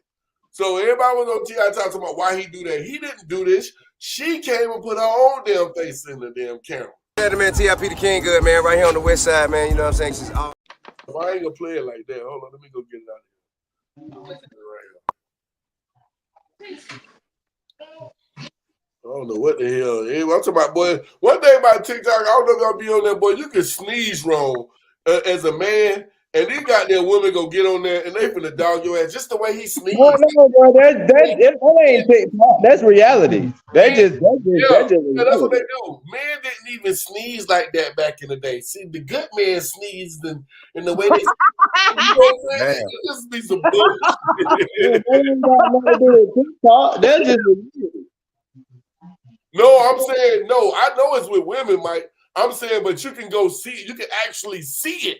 Like, it's happening like daily. You can see it on Instagram. Just read the comments on shit. You can see it on Instagram. Like you can on any other social media network. No, I ain't talking about I'm talking about these motherfuckers out there verbally. I like the message to come just how they giving it. I ain't got to read to get it wrong. You can hear just what the fuck they say. I can't find the goddamn... Okay, so I have a question. So the things that you see on TikTok is not reality? No, that's not what I'm saying. That's not what I'm saying. I'm not questioning that. The reality, no matter what social media platform you see it on, it's reality. The King good, man, right here on the west side, man. You know what I'm saying? She's all urban central. All right. How you doing, Miss Lady? Hey, what's up? Yo.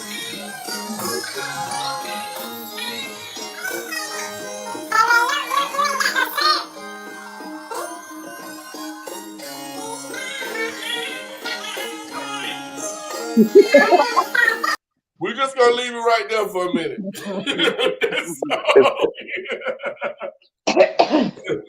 And matter of fact, I'm gonna let Mimi go. She's we gonna let the ladies go. We got Ashley up here too. We're gonna let the ladies kick it off, Billy, because I want to know, as a woman, the way you presented yourself, coming from Escape, the way you always present yourself. Why would you do that? And then everybody bashing your husband saying, ladies, well, please. she's home. She's home. She's relaxed. But Tiny actually used to be pretty until she started doing so much to herself. Like the lip fillers, Tiny has tiny lips because her mom is Caucasian. And because she's Caucasian, she's not aging nice.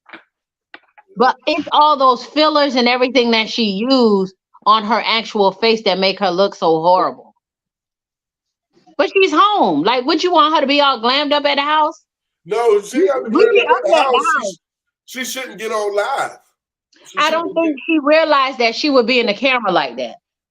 It doesn't matter whether she was on live or not. I get that she is one of the icons or whatever, but she's still a human being. And why can't she look in her regular form? And she's getting older. I mean, she trying to keep beautiful forever by using all that other stuff, but I mean, she's going to get old with life, and her face is going to change. And I mean, if that's the case, if you can't look in your own natural, I mean, it don't make sense. Sometimes I wake up looking like Andy.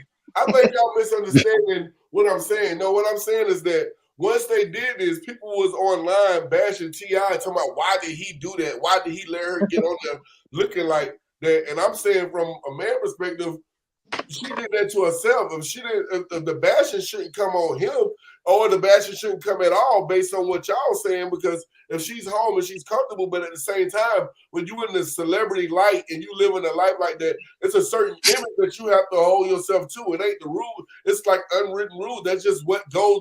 Dude, you can only be fake for so long. I don't give a care who it is. Kim Kardashian, any of them motherfuckers. At one point in time, they all been caught looking crazy. They live in a world, and people need to stop being so damn superficial. And those bashing online, why he do his wife like that? Fuck them. They superficial. She a human being. She can look any way she want to look. It ain't gonna change the money in her pocket. Boy, listen, they had her on there, but when they put that Quaker Oats hat, that shit was so funny. Boy, when they put that motherfucking Quaker Oats hat on that chick, boy, I say, man. They had, did y'all see the Soul Glow where they put the Jerry curl on her? Man, they was clowning, man. They was clowning. And just the way she been, like, she done transformed, like you say. She was very pretty back in the day. But like you said, because the fact that she's mixed, I mean, she's not aging as well. She's watching all the people like T.I. and then the people that Blaze, like certain, you gotta have that when you got full-blooded. When you full-blooded, you know how you get a dog and you take a pit and you mix it with a dog. It just he really ain't that dog and he really ain't the pig. He's something in the middle. So when you like something in the middle, so you know what I'm saying, you're gonna have the best of both worlds to a certain extent. But when it comes to Asian, you know what I'm saying, it's a roll of the dice. It's all on, did you get a full dose of that gene? Or did you get a certain percentage of that gene? You not, I'm just being real. When you full-blooded, you gotta worry about that. That's why people always be shocked with my age, because I drink water, you know what I'm saying? I take care of myself, you know what I'm saying? I'm aging like great wine. You can only fake it for so long. Let me tell you this, man. What happened was the world got a first look at her without a filter, makeup. That shit was raw and uncut and present. All the pictures and videos and concerts, she got makeup on, everything else. It shocked the world just to see her, even though, you know what I'm saying, T.I. used to seeing her like that. He was like, it wasn't nothing to him. You know what I'm saying? He wake up to that.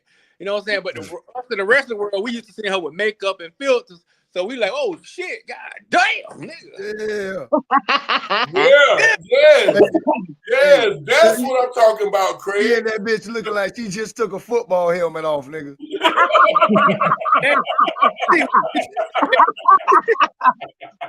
Oh shit. You just came to the sideline. God damn. Hey, Mo. Hey, what's the next play, coach? He just came off the field. Oh, him no good. Great. Well, hey, sis don't like that shit. Sis like shit. Let her be comfortable. I feel you though, sis. Yeah. Sis, this Well, I ain't got that's that woman. I mean, shoot. She a human being. And that don't excuse her talent or nothing like that just because of the way she look. And that's why I say people just superficial sometimes. She got caught lacking. Talent, man. Sometimes people just get caught lacking. Sometimes you just got caught slipping. You know what I'm saying? She got caught slipping. She look like that to me all the time. I don't see no difference. Oh shit. Shit. Oh, them big kids ain't no way cute. You see how her son looks. She ain't shaved or nothing, bro. She had the top lip look. Hey, but that's not a moustache. Tell me I'm wrong, fellas. We get caught slipping. Say this girl, we know we single, we trying to get at her. We've been trying to get at her. And every time we see her, we right. We decent. And then one day you just having a bad day, your cut done got bad, but you like, I'm gonna run to the store. Then you bump into her. She like, hey, we got caught slipping. Nah, bro. We don't get caught slipping like that though. Nah, bro. Nah. What you mean, like a bad haircut day or something, nigga? I'm talking about you real bad haircut day. You got on the bummiest shit. You know what I'm saying? I mean, niggas been comfortable with themselves since like Katt Williams said it in a set. But y'all getting the metal. You been comfortable, bro. Like he said, if you look at yourself at the mirror, you got a big nose. You got a big nose, all fucking. That's it. That's what it is. My nigga's a big fucking nose. Hey, for real though, a man can really go out and look however he want to do, long he got some money in his pocket. Oh yeah, that's what I'm saying. Thanks. Yeah, right. I kind of pay for a man. You can look the however the fuck you. I go in the store. All women ain't built the same though, Mike. Yeah, it's a good percentage of these go get the bag women, but there's some women that got the bag and they don't study about what your pocket is. They just looking for somebody they actually attracted to, but they might have been going through something and they're just taking their time. But every time she see you, you like, but that's not gonna bother me. He's always looking good because she's not worrying about the check. But that's not gonna bother me. How he presents himself, and then one day he get caught slipping and she see him like roughed out. You know what I'm saying? That's a different type. You know, it's all. And that's like vice versa, because I was like, that's like saying a woman can see you out. Okay, she see you out 5 times with a check. Okay, You talk about a check. No, I'm saying because the check come with it. So if she see you out looking good 5 times and you treat her right, like yeah, whatever we do, I got it. And then she catch you slipping 1 time. She's not gonna give a fuck about it. Every man have different experiences. The check don't always come with it, bro. Well, okay, but it's like the woman. If you see her out 5 times and then you catch her in the store, like, oh, that's how you really look. You really ain't gonna really care, cause we not gonna care because we'd rather see you in your natural so we can know what we gonna get majority of the time. That's why women get confused with all that extra shit when we see you in the club. And then you go home and go in the bathroom and you come back out. We like, damn, what Keisha? God damn, Jacksonville Zoo out this bitch. Bring the Keisha Met out. Yeah. You go in there and bring this orangutan of a woman the fuck out here. He's so stupid. After we done motherfucker, you lied. Y'all men don't really care. Y'all a fuck a hole in the wall, to be honest. No. Y'all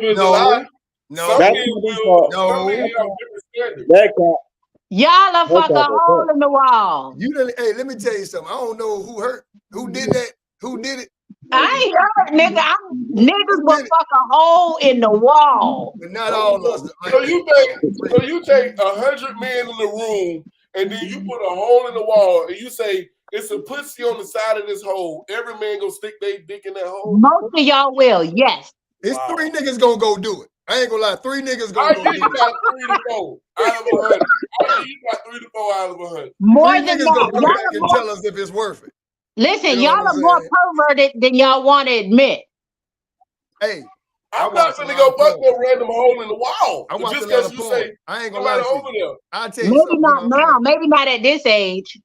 Listen, I watch a lot of porn, but ain't no holes in the wall happening. Ain't no glory holes happening.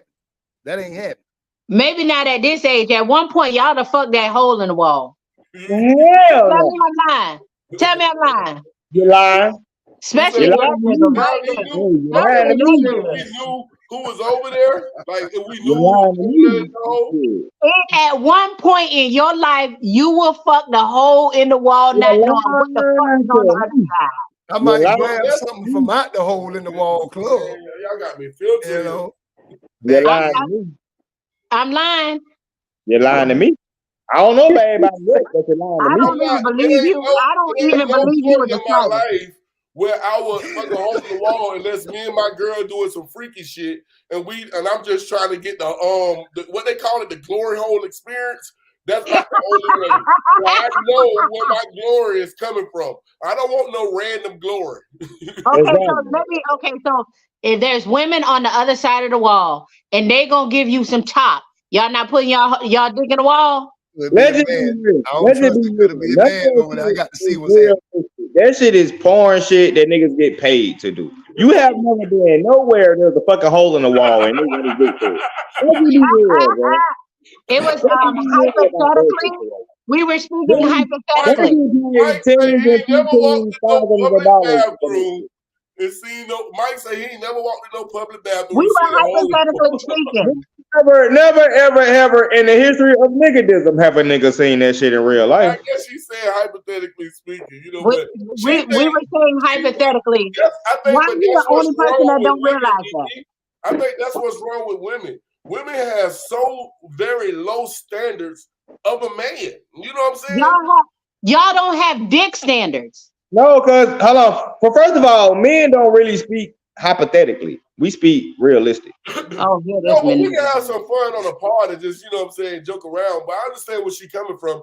But when you have a joke, you get an idea. So you miss what I said. Because the way she thinks is the way a lot of women think. They have very low standards of a man. They think we can't go out and see an attractive girl that we're attracted to, and she be willing to have sex with us, and we just turn it down. They don't think that's possible. That's basically what she said. I think it's possible. It's possible. If you a female that had a lot of guy friends, and you see how they demeanor is and their behavior and stuff, there are also guys out there, yes, that won't do shit like that. That turn down perfectly nice looking girls, pretty, whatever, but it might be something about them that just don't click with them. The other side of the hole. Don't you need a woman on the other side of the hole? Yeah, definitely. I hope it's a damn woman on the other side of the hole.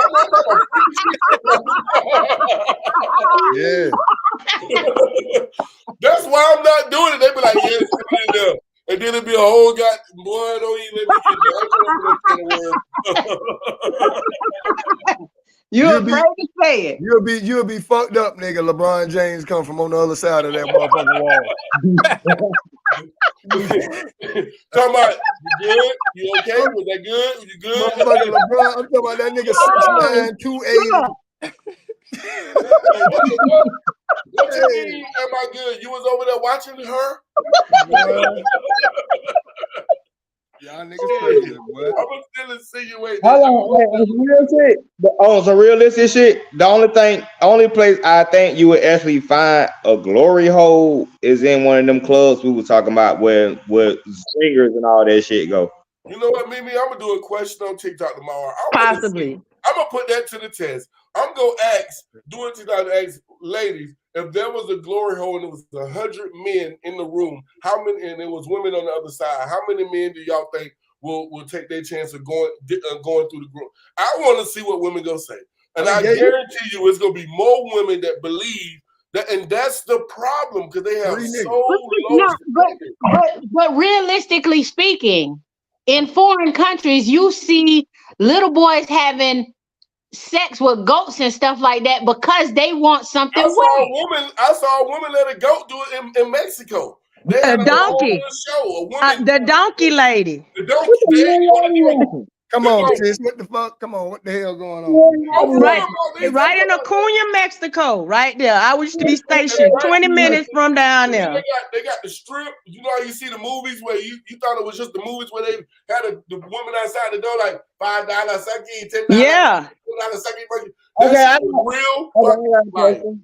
Okay, I got a question about some shit I seen today. Ladies, do y'all like a toe in y'all?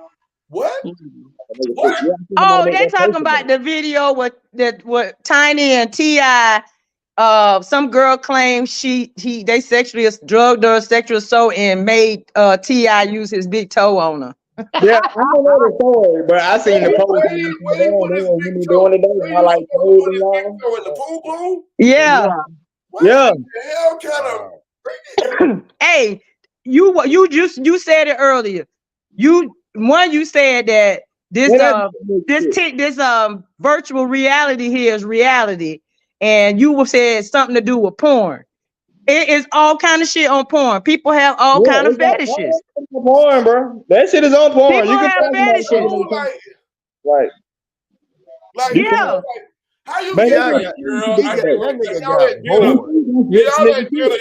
You feeding it like, oh, you so beautiful. Oh, you so but you think about it. You can't wait to go home and stick my toe in you. Ew. Maybe his big toe playing with a click or something. What the hell? That's some rich nigga shit. I'm about to say that nigga so rich. He bored. He bored. He don't know what to do with pussy no more. He bored. He don't know what to do with pussy no more. There's so many fetishes. There's guys that want to suck your toes, and it's so many different fetishes out there. It's one guy that wanted to pay me to fart in his face. No, good. And he's a black guy. He's not white. How much you paying for the fart in the face? Wait, did you do it? No, I didn't do it. I used to just sell him my panties, my dirty panties. Dirty panties. Dirty. Dirty mean being worn, or they were dirty. They would like I would wear them like I work, and he would call me and he say like, "Are you working outside today?" And I'm like, "Yeah, I'm doing windows."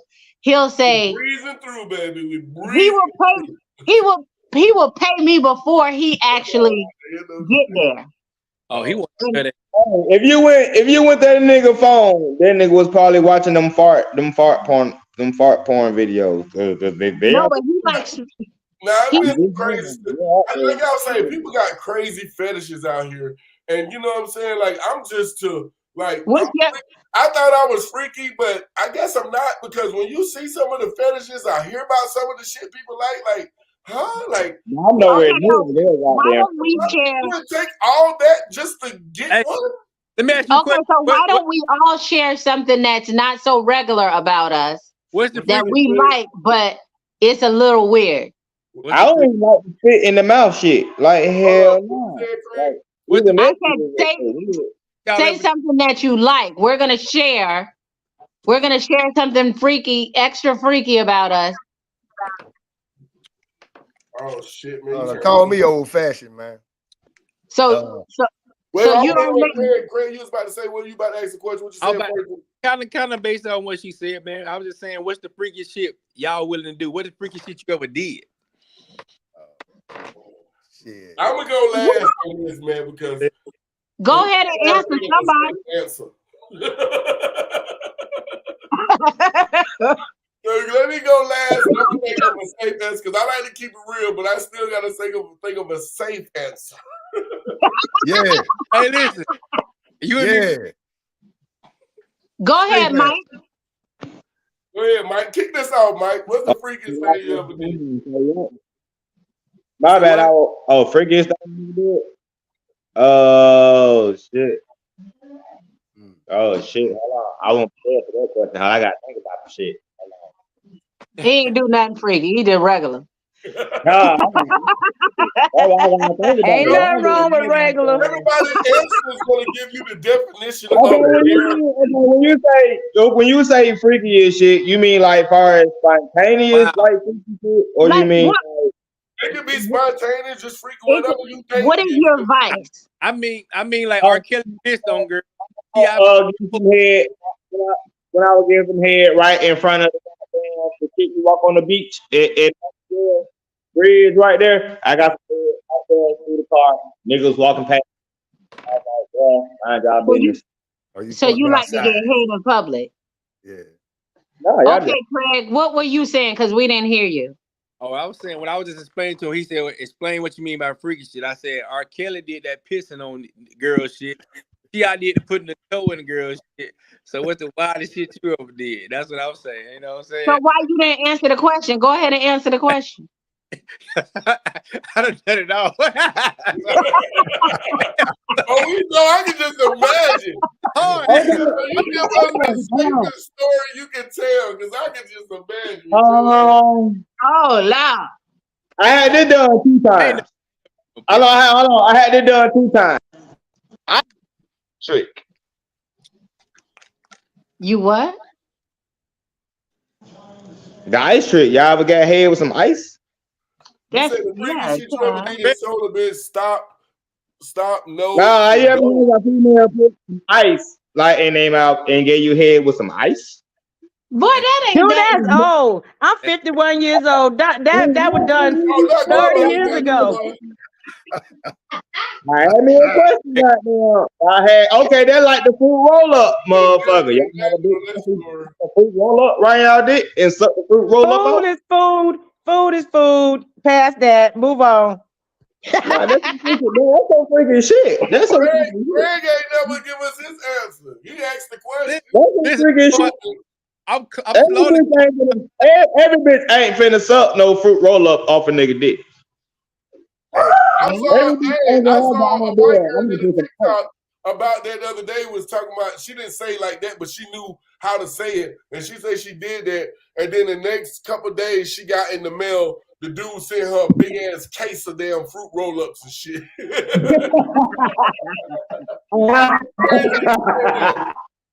Oh man. Hey, I probably But I think, Mike, that's more of something that a freaky that a woman did to you. They talking about like what you done to. What's the freakiest thing you ever done to a woman? Hey, I probably seen that bitch in case of fruit rollers too nowadays. All right, Maulezy. How about you? You talking about me? Yeah. Oh, you talking about a nigga? Listen, you talking to a nigga that used to sneak inside the Silver Fox and put my face in the stripper ass, nigga. Like, hey, bro, listen, we was like 15, my nigga. I didn't ate stripper ass before in the strip club. Oh my goodness, you was one of them niggas. I was one of them niggas. Y'all asked me, bro. I didn't see them niggas. Hey, listen. It was when we was at the Silver Fox, bro. That's Craig too. That's Craig. Gunshot. That's my nigga, Joe. That's my nigga. Pound that, bro. Hey, I was 15, nigga. So you ate some stripper ass. Man, listen, more than one. Oh my goodness. Oh, you want to make me throw up? Bro, nigga, I used to cut up, bro. I used to cut up. We used to go to that Silver Fox and cut up, bro. I think I'm on Mike level. I don't know if I'm. How about you? Hey, you asked, my nigga. I was just waiting on my turn. I know what I did. You know what I mean? Yes. Oh, I gotta get my gun. Hey, I be 42. Hey, listen, I be 42 on January 14th. I ain't got to lie about nothing, dog. Oh, hell no. Yeah. Oh, so you're an Aquarius. No, I'm a Capricorn, January 14th. Oh, you're a Capricorn. Oh, Lord. Okay. Yeah, Capricorn. All day. Truth. All right, Craig, then Ashley. Say again. Your turn, then Ashley. Hey, listen, I'm gonna tell you like this, man. I don't did everything but the R. Kelly shit. I ain't pissing on nobody, but everything else, man, you might well scratch that shit So off. just push your imagination, whatever you can think of, you did it. I'm 43. I don't did it. Oh. So you just sucked no toes? You just sucked no toes, Craig? Toes regular. Toes ain't regular. I ain't never had a toe in my goddamn mouth. You ain't never sucked on no toes? I ain't never sucked on no toes. I had a dude do it to me. He stuck my foot in his drink in the club. It was acting like I was about to put it in my mouth. She already knew that shit wasn't happening. I had a dude do that to me, stick my foot in his drink in the club and suck my toes in the club while I was sitting at the club. Yeah. I have never, ever been a toe sucker. Hey, it be a lot of guys that love feet. Bro, I don't give a damn. You just walk your ass across the motherfucking floor. I don't know what the fuck on your goddamn feet. Hell no. Nigga gonna tell me. That's why he stuck it in his drink. That's why he just stuck it in his drink first. Oh man. That's the drink. They say alcohol kill the germs. Kill the germs. Hold on, what you say? Hey, you know they put it. So done it all. That's for me, Mount Lee. Done it all. Done it all. Bro, listen. Hey, I'm telling you, like, hey, I'm that nigga. Hey, listen. And my damn brother, Rajay, when that song come on, boy, that damn done it all, boy. I'm like, boy, y'all. What's crazy about me, my nigga? I done all that eating ass and go to Burger King talking about hold the onion. Yeah, and don't eat chitlins. And don't eat chitlins and shit. Yeah, okay. Damn. I've been surviving so long because I don't do nothing. I thought I was a little freaky. Obviously, you're not. I guess I'm real romantic when I turn that knob up, so it kind of balance out. I think that's what balance out the smoothness and the romantics. I guess that's what balanced me out. I'm just trying to find myself, man. I'm just trying to find myself. Song you got? I don't know. I heard that song. Which one? I need a lady in the street. Y'all ain't heard that song by G? Yeah, I heard G saying that. I like a nasty bitch that do nasty shit. I heard this man. Yes. If you ain't heard that song by G4, listen to it. Listen what that man say. Oh, nigga, you on that bitch too, nigga. You on that. Ain't talking about me. I'm about your ass. I want a nasty bitch that do nasty shit. If it's clean when it's finished, like a nasty. Well, I don't know. We gotta definitely do that. But we will talk about. We gotta surprise them with that. Yes, sir. Yeah, I ain't got one, man. Oh shoot, the freaking thing. I don't know. Well, don't get in trouble, honey. No, yeah, just Oh leave it. no, I'm good. I'm gonna answer the question, but I'm trying to think. When it comes to those two guys, I'm more on like a Mike level. You know what I'm saying? So that's why I had to ask You Mike. jumping I had the to sick, go getting ice. Yeah, he's talking about the ice. I'm like, the freakiest thing. I think the freakiest thing I might have done is about the freakiest location. Probably, you know what I'm saying, where I done took the chances and had sex at. You know, more than what I've done freaky. I done did some romantic things, but as far as freaky, no, you know what I'm saying? You're a romantic dude, okay? Speaking of that, let's ask the question: what's the most romantic thing you have done for your dude or for your woman? Let's switch it up. Spending money is always romantic. I don't care what nobody say, man. You say what? Spending money is always romantic, guys. It is. That just made my heart smile. See, that's for different type of. Oh, I'm talking about that woman where you trying to make a melt with. You gonna have to spend some money regardless, but it ain't just the money. That's the romantic things you ever done is went in your pocket and gave a woman some money. That's the most romantic thing you ever done. Nah. But, don't know. Ain't nobody mad at that though. Nobody ain't mad at that. Nobody's mad at that, dog. You know. Okay. I like when a man cook for me. Like I like when a man get in the kitchen. How about you? What's the most romantic thing you've done? How long? Wait, what? I was handling business. What's the question?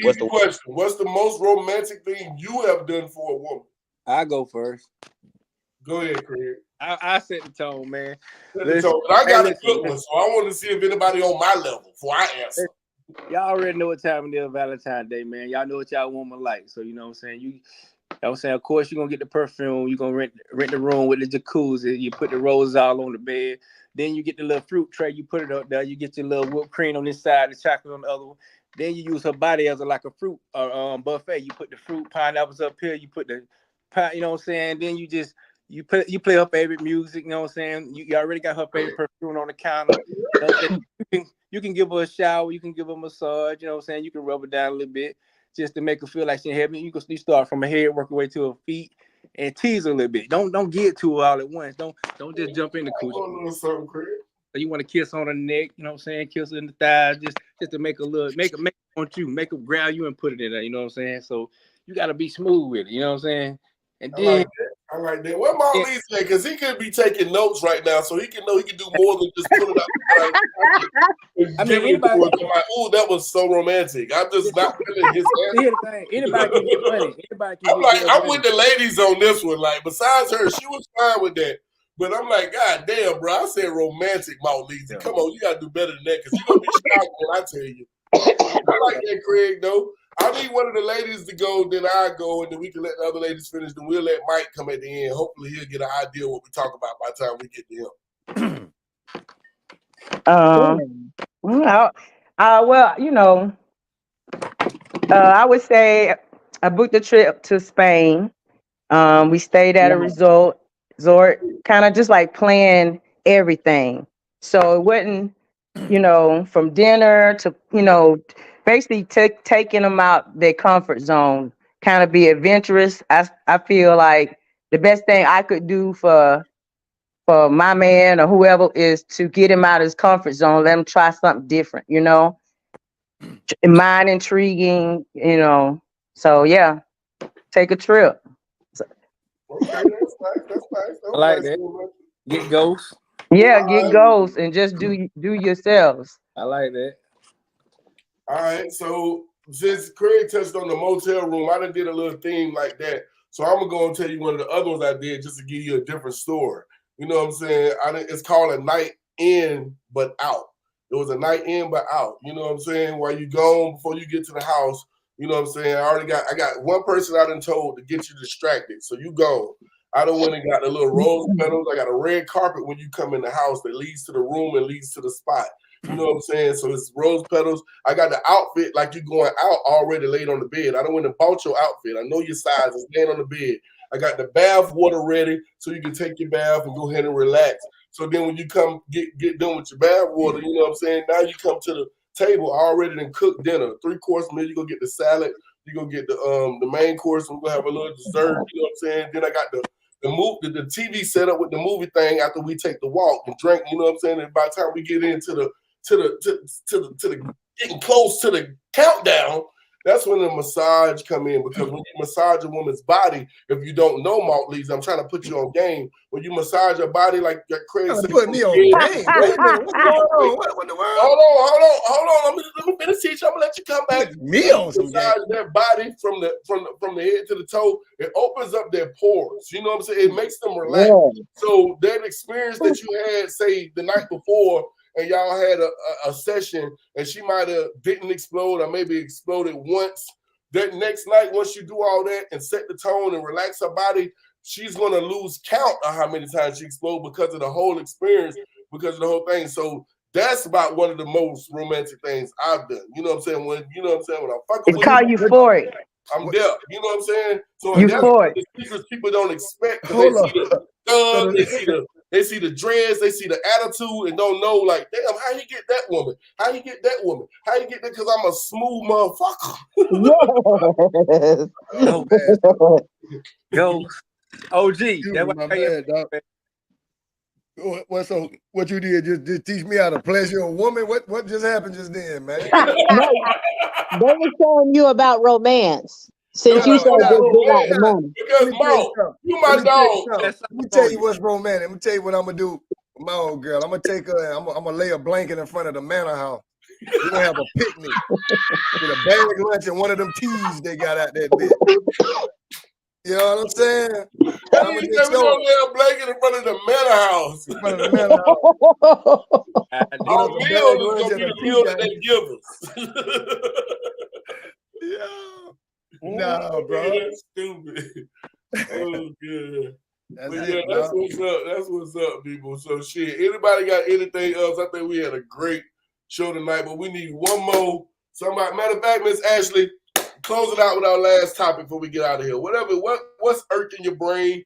What's bothering? Matter of fact, we're gonna get one from you and one from Craig, since he's the guest host. So Craig, go ahead and think of something. Ashley, we need two more questions. We're gonna chime in on. I'm trying to find out who the hell Ashley is. Who named Ashley? Oh, my bad. I done read the shit wrong. I've been doing it every show though, so I thought once I said it the first time, I had it right. Shit. You called me Ashley before? Yeah, I always say that. Nobody ain't never correct me. I got a question though. I want to ask my nigga Craig, man, how that shit was, man, doing that Color Purple shit, man. Yeah, I forgot. Yeah, how that was, bro.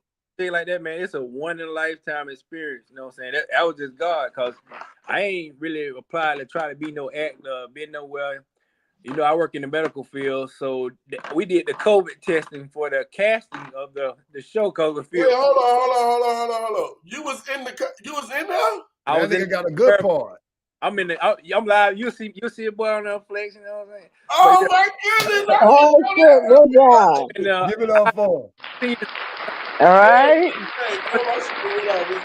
Damn, big thing. That's what's up. Salute. But yeah, I mean, the most important thing was, man, that was, like I said, was God put me in the right place at the right time, because the producers came to my job, and we did the COVID testing for all the actors.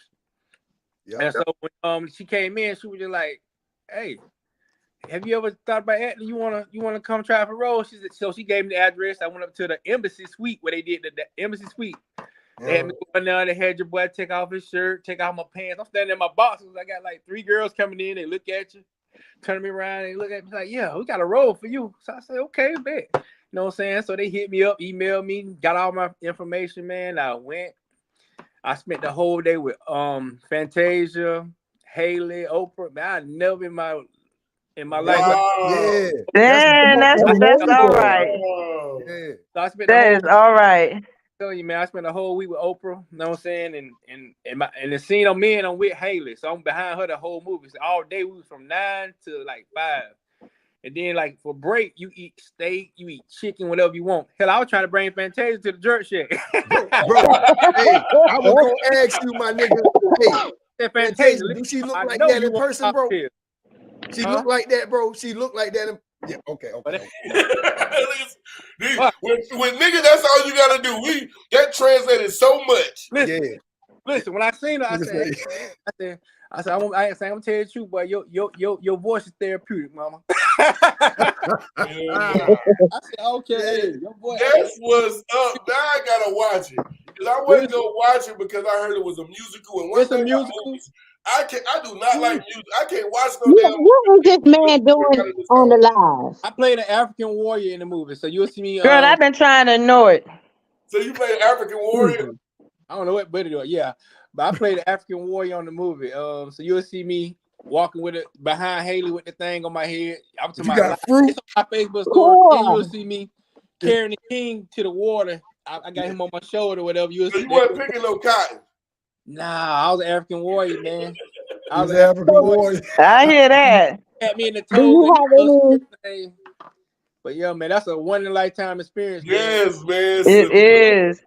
Imagine being in the movie and your kid, my son looked at me and he said, "Daddy, that's you?" Right. And you know what I'm saying? Can't nobody ever say they did that in the city. You know what I'm saying? They can look. Congratulations, man. You and that nigga Mike King too. Mike King was in that movie. Good opportunity. Mike King, That was up. I was You better try to keep that goddamn momentum going and shit. So like shit. I'd have been networking, but I'd have had everybody goddamn number. And by that happening, I get like roles in my inbox like every week. Like they got a whole profile bit on me just because I did that movie. You know what I'm saying? Because it's the link. So it's just crazy. The bug ain't bit you, my nigga. The bug ain't bit you, my nigga. You gotta keep climbing so you can come back and pull some more motherfuckers up. Shit. You know I will. You know how we do. Mm-hmm. But that's what's up. That's what's up. Yeah. So what did you think of your question yet? Me? A question for everybody. Let's see. Let's close it out with it. Let's close it out. So what? I'm gonna touch on. I'm gonna go back to Katt Williams, man. When they say a lot of people, our people are still asleep, and a lot of people are waking up. How do y'all feel about that? And do y'all understand the meaning of what he's saying when he said a lot of us still sleep, a lot of us awoke? When people say that statement, I know I do. I understand it. That's why everybody getting exposed now. The truth got to come. The truth was gonna bound to come on some stuff. You literally have more than two eyes. You got two eyes. For years for getting exposed and the truth to come out. Hey, Katt Williams said that shit. Yeah. And shit now already coming out. Hey, I kind of want to expose some shit. Hey, that nigga got me like, hey, yeah, I know goddamn about it. Let's stop all these goddamn lies. All they cap shit. Because you can tell the people that's always sleep, the people that when you tell them some shit that's about to happen and going on in the world or something, and they always got like, nah, that's such and such. That means you ain't woke. That means you ain't woke. That means you only see you looking at life through a tunnel vision. Tunnel vision. You only see what's in front of you. Hey man, no, I see a whole. Where is that boy talking? We on the phone, man. Yeah. That's why you can't have certain conversation with people because some people don't understand. Not understand, but understand. There's one of those people are on this cast tonight. Yeah,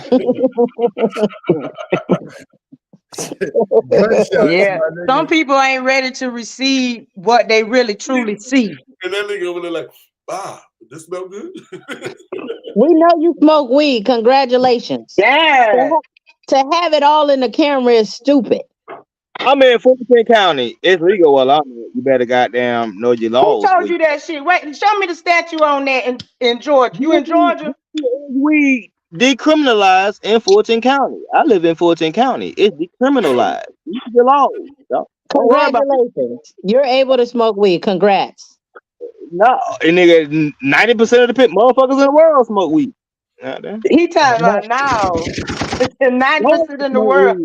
Lord, you got cops. Yeah, cops that are going to arrest somebody for having weed, take them to jail, to go home and President Obama smoked weed. Yeah, he didn't do crack like Biden. He probably smoked a little weed though. They still gonna put your black ass in jail when they sign it on you. They found cocaine in it. That's the first time in the history of president they found cocaine. We're on a different subject, buddy. Yeah. Man, why y'all shit? But They got it on Hey, they got it on the face and be like, and you be heartbroken, like, bitch, you just smashed my 3.5 in the ground, bitch. You just smashed my. Can you can't mute that? That's $100 you step in. Bitch. That's what whole nigga says in Atlanta. What Like, talking about? what the fuck is you doing? Why you can't do dumb but that and let me come back? No, see, in Brunswick, you get pulled over with your goddamn car, and you going to jail about that goddamn them 2 roaches that trade in Brunswick. Did you hear the question? This nigga don't know what we talking about. We talking on something else. We past that. We on the question. Thank you, sir. Craig, can you reiterate your question so that Mike is on track with us and so he can give his opinion on that? Well, basically what I was saying, Mike, man, you know how Katt Williams, he's trying to basically he's trying to wake people up to show that the people we think running the world ain't really running the world. A lot of how people that we think got money are in power and charge, they really ain't in charge, and we need to wake up and see who really got the power, who really run the world, who really calling the shots. And that's what I was talking about, man. A lot of us sleep, and we need to wake up because they got us in a systematic mindset that we supposed to do this, you supposed to do that, and it ain't really, you know what I'm saying, how things go. Let me waking up, you see how the world works, really. Let me ask you a question. Are you asking that towards me, or are you asking that towards everybody? No, everybody. He already asked everybody. Everybody that pretty much answered it, pretty much, and we just was trying to see what you had to say on it. Oh, that's we're just speaking in general, man. How the world. The way I feel about it is, the way I feel about it is, can black people get ourselves together first before we start worrying about other shit? That's the way I think about everything. Like, can us black people get on one accord? First of all, because we can't do shit until we get on one accord. Can we build another? But that's like a part of it. That's a part of it, Mike. Getting on one accord is realizing who we really are. We was told we was one thing, but to come to find out we're another. We was told that we were slaves and this and that, and come to find out we was a king and queen. That's what black people need to find out who you. Once we realize who we are as people, then we'll know. You know, what I'm saying that we're not in competition with each other. We need to come together and take over because we are the super people. We do got the true melanin in our skin. We are the superior. But how do we get everybody to do that? How do we get 85-80% of black everybody being woke? That's what the question was about. That's how we talking about waking up and realizing who we are as people. Yeah. So we are the chosen people. We are the chosen people. That's what we talking about. We are the chosen people. So before we can get to what you saying, black people getting together, they gotta wake up. Because if they still sleep, what you just said don't matter. So what you say come first. Because of the internet, and people gonna believe it's on the internet instead of doing their own research and figure out what's really going on in the world. Because really, bro, whatever, like motherfuckers mad about coffee cups, bro. Like for real. Like motherfuckers is mad about coffee cups, right? It was a whole fight over goddamn Stanley coffee. Oh, I ain't seen none of that. I ain't mad about no damn coffee cup. I don't pay attention to no damn coffee cup. Fight about a fucking metal cup. That's that shouldn't even be on your concern or on your list of words, period. But I'm saying though, so as far as you talking about everybody get on the same accord, how the fuck can we get on the same accord when the first thing hit fucking social media, everybody want to talk about it? It ain't shit important. It ain't nothing important. But now you got. Why you so mad about it? This we're talking about something. Here it is. We're trying to talk about something important, and you put doodle in it. How are we supposed to change? It's like Mike. Sometimes you gotta attack the question. It's like everything we ask, you put a spin to it. You gotta. Sometimes we just gotta answer and face what's in front of us because. You can't worry about what's at the next light until you go through this light. You know what I'm saying? You gotta I'm gonna speed through the light down the street, but you gotta stop for this one first. Okay, so let me ask you a question. Fred, when you asked me the question, he kind of just explained what y'all were talking about. So what is the direct question? Oh no, we don't want you answering no more questions. So when he, bruh, My bad. when Fred explained to me the question, It was said, was your eyes open? What you feel about when somebody said, I can't wait till my people wake up and open their eyes. What do you feel that mean to you as a man? Yeah. Open that third eye, not just your eyes. You looking with your third eye. I feel like every motherfucker has to do that. Everybody don't even know how to open their third eye, and they ain't got nothing to do with me as long as I open my third eye. In 2024, I ain't worrying about nobody else. I'm worrying about myself. You just said, Mike, you just contradicted yourself with some real shit. Because you just said we ain't gonna get nowhere until we learn how to get together. But then you just said you're not worrying about nobody. So are we gonna come together, or are we gonna just worry about like Katt Williams say? I mean, not Katt Williams. You like Charleston White. What did Mike say? Fuck Katt Williams. What Mike say? No, what Charleston White said. I'm worrying about my kind. Nigga, I ain't worrying about black people. I'm worrying about my kind.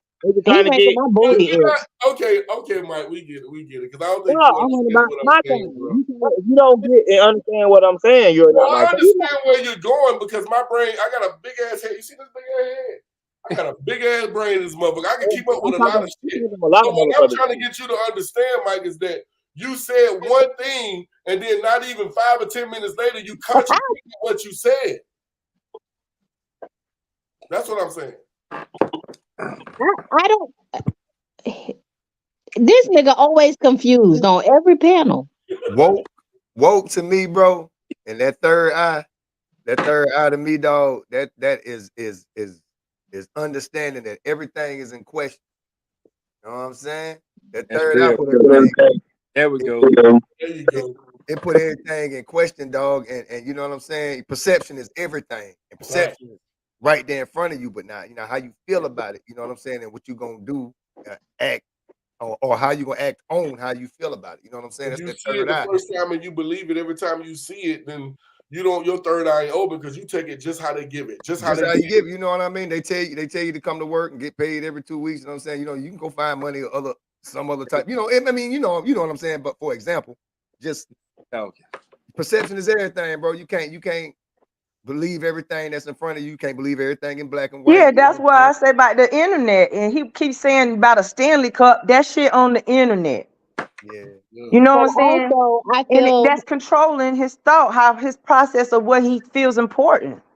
The internet can help, but you got to know how to process social media. That's why I can deal with social media and juggle it and do it because I know it's only a certain amount of truth. Like some shit is 100% true, like if it's a message or something going on, but it's only 100% truth. Like just like with life, a job, or where people only go show you the job when they happy at the job. People only go show you the relationship when they happy in the relationship. They only go show you when they outfit when they clean. It's and, called social media, bro. Just like, man, I ain't got shit to eat tonight, man. I don't know what the fuck. It's in the word. Nah, they're not showing that. You know what I'm saying? So you got to know how to take the information, take what works for you. It's just like you talking to somebody for advice. If you talk to 10 people for advice, you got something like, I'm gonna talk to you. I'm gonna talk to them all. I'm gonna talk to everybody on the panel for advice. That don't mean I'm gonna take everything that y'all said do on the situation and do it. I'm gonna take a piece from everybody and with my own thoughts and figure out the right way to do it from that. That's the reason I asked for the advice. You know what I'm saying? There we go. Right. I believe a lot of us have our parents' mentality because that's how they were raised, and also grandparents. And it's a new day. And I feel like a lot of our thought process is because of how we were raised. And sometimes we're afraid to challenge those things. Yes, very much so. Very true. Facts. And you have to. That's just like when they say like when I used to question, I would question things in the Bible, not as in questioning God, but questioning for my understanding of it. And I was told that you're not supposed to question the Bible, question, the written word and stuff. But I would think God would want me to. to help me understand, you know, life and how to maneuver through it. Right. You I don't would ask get no in question, you trouble. don't learn shit. Yeah, I was always told the dumbest question you can ask is the one you don't ask. Exactly. But you Yeah. know what it is that because they install that fear, they're afraid to question things that we have been taught in the church. What a lot of it don't make sense to me. That's why I am not one of those people that read into a Bible and says I'm going to follow these rules, because a lot of it is contradicting also. Right? And if you pay attention where it says to, like, you know, you're supposed to obey your master, who you think would put that in the Bible? My thing is like with that is like you can't say so say if I've never I know I go to church sometimes, so I'm saying say if I've never walked into church, I never go in there and think about a church, and I've lived my life righteously. I looked out for people when I could. I ain't never murdered. I ain't never raped. I ain't never stole. I live. So you mean tell me just because you went to that building, you're gonna get to heaven and I'm not? Right. You know It what I'm saying? doesn't make sense. They say not to judge, but it's the most judgmental state of mind to be in a religion state of mind, because you always feel like your religion is better and your God is better and my way is better. I believe religion causes more have caused more problems in history than any other thing. Now, is religion necessary? Absolutely, because if a nigga didn't fear anything, we would be completely out of control. So yes, religion, people need it. People need it, especially them They need weak-minded some type people. of discipline. What you about to say, Craig? You know, mental discipline. You know what Miss Mimi was saying was, just imagine you from Germany, Mark Lee's from Africa, he from Mexico, Alicia from Africa, and I'm from Russia. We all worship God. We all got 5 different gods. Different God we worship.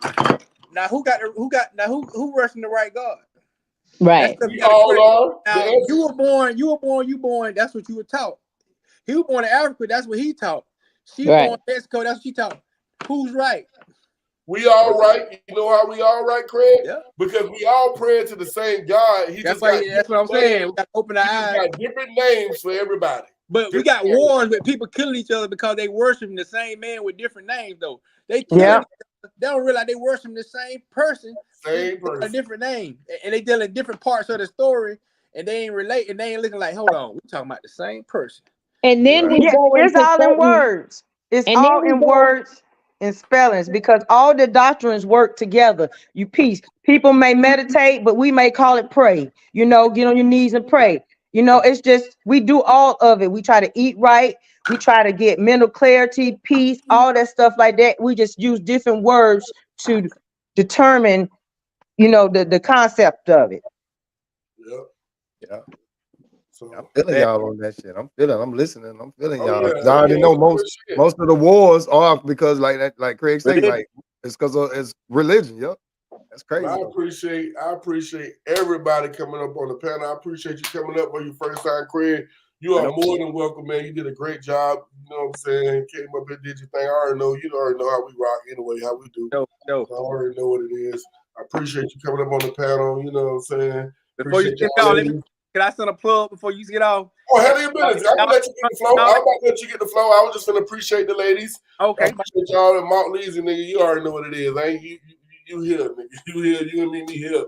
You know what I'm saying? So I appreciate y'all all stepping up on the panel. I'm gonna let everybody close out with their closing thing. Go ahead and shut that thing down for me. We gonna get up out of here. Hey man, I was just gonna tell y'all, January 19th, if y'all ain't do, we got a live band, live poetry, food serving. And matter of fact, if you're on this panel right now, I'm gonna give you a free ticket to come to the show for free.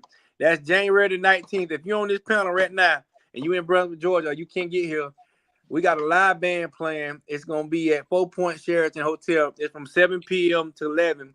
From 7 p.m. to 8 p.m. We're gonna do free mimosas for the ladies. We got live. They're gonna play R&B all night. It's a semi-formal, so you come in dressed up. I like my type of party, man. We're gonna have food, crab, shrimp, and all that stuff, man. You come in there and eat. You listen to music. You can get up and dance. You can bring your date. It's a perfect date night because you eating. Exactly. What you think I'm gonna do with it? Open cigar, and we taking more poets. Like Mark Lees, you want to get up there and do some spoken word or something? I seen the link. You can register as a darn or artist. Just get on there, boom, boom, boom. We'll put you in the program. It's just like that, man.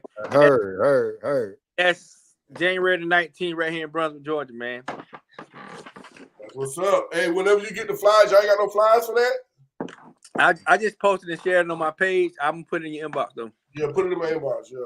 All right, that'll work. Ladies, go ahead, close that thing out for us. I say if you stay in a mindset of gratitude, you are never lacking. I agree. That's like a third eye quote. Yep. You was talking about the third eye. That's like you gotta be woke because you ain't gonna hear that on the surface. That's like something that goes a little bit deeper. That means you gotta be and be set and thankful for everything you get always. You know what I'm saying? Exactly. No matter how bad or good it is, because it can always be worse. Absolutely. Oh. That's it. That's all. I kept it simple. Yeah, I'm just gonna say good night. Maybe in 2024 I actually get to put faces again with people. So, come back home, say hey. That's it. Word. Leezy, talk to them. Let them know just in case it's their first time. Yeah, you already know, man. Mark Leezy, man. Mind Bias Opinion, different species podcast and shit like that. You know what I mean? I'm out here. You know what I mean? I'm gonna give an old God quote too. Romans 3:23. You know what I'm saying? For we all have sinned and we all gonna fall short of the glory of God. But you know what I'm saying? You can correct mistakes. You know what I mean? Understanding that we all gonna make them. You know what I mean? Yeah. And I'm out. Thanks. Yeah. You already know who it is, the ghost. I mean, if you don't know where to find me, you should know shit. YouTube, TikTok, and TikTok definitely. I do a lot on TikTok trying to build up that platform. Subscribe to the YouTube channel. If you already know my Facebook, you know what it is. And shit, since we're leaving quotes, I'm gonna just use one I always tell people when they say, "How you doing today?" I always say I'm doing better than yesterday, because whatever went wrong yesterday, you woke up today, so you got an opportunity to change it. That's right. So, and that's what it is, people. Like I say, anytime y'all want to come up on the panel, you are more than welcome. You know what I'm saying? And that's what we do. It's a great show tonight, man. Y'all for having me. Oh yeah, for sure. Thank you. All right, peoples. When we at, let me get them gunshots one time. You already know what time it is. We out of there. Come on, everybody. Yeah, let's talk about it. Come on, let's talk about it. Don't be scared, just talk about it. Come up on the panel if you want to and talk about it. Got a problem with the way the world moving, let's talk about it. Political, I don't do it much, but we can talk about it. Relationships and marriage, yeah, you know we gotta talk about it. It needs better balance, so that means we gotta talk about it. Talk about it, talk about it. Yeah, we gotta talk about it. Talk about it, talk about it. Won't you come and talk about it? The violence on ourselves, oh yeah, we gotta talk about it. The way these kids living out here, we gotta talk about it. It can be something serious or it can be something funny. It can be about food or it can be about money. It can be about your life or how you setting your goals. Nobody telling you what to do, that mean you taking control. So let's talk about it, talk about it. Come on and just talk it. And like what I said, that's cool, we can talk. It might not change how I feel, but it's okay for us to talk about it. Talk about it, talk about it. Ain't nothing wrong to talk about it. Talk about it, talk about it. Ain't nothing wrong, let's talk about it. It's the OG way, so you know we gonna talk about it. But don't get in your feelings, all you gotta do is talk about it.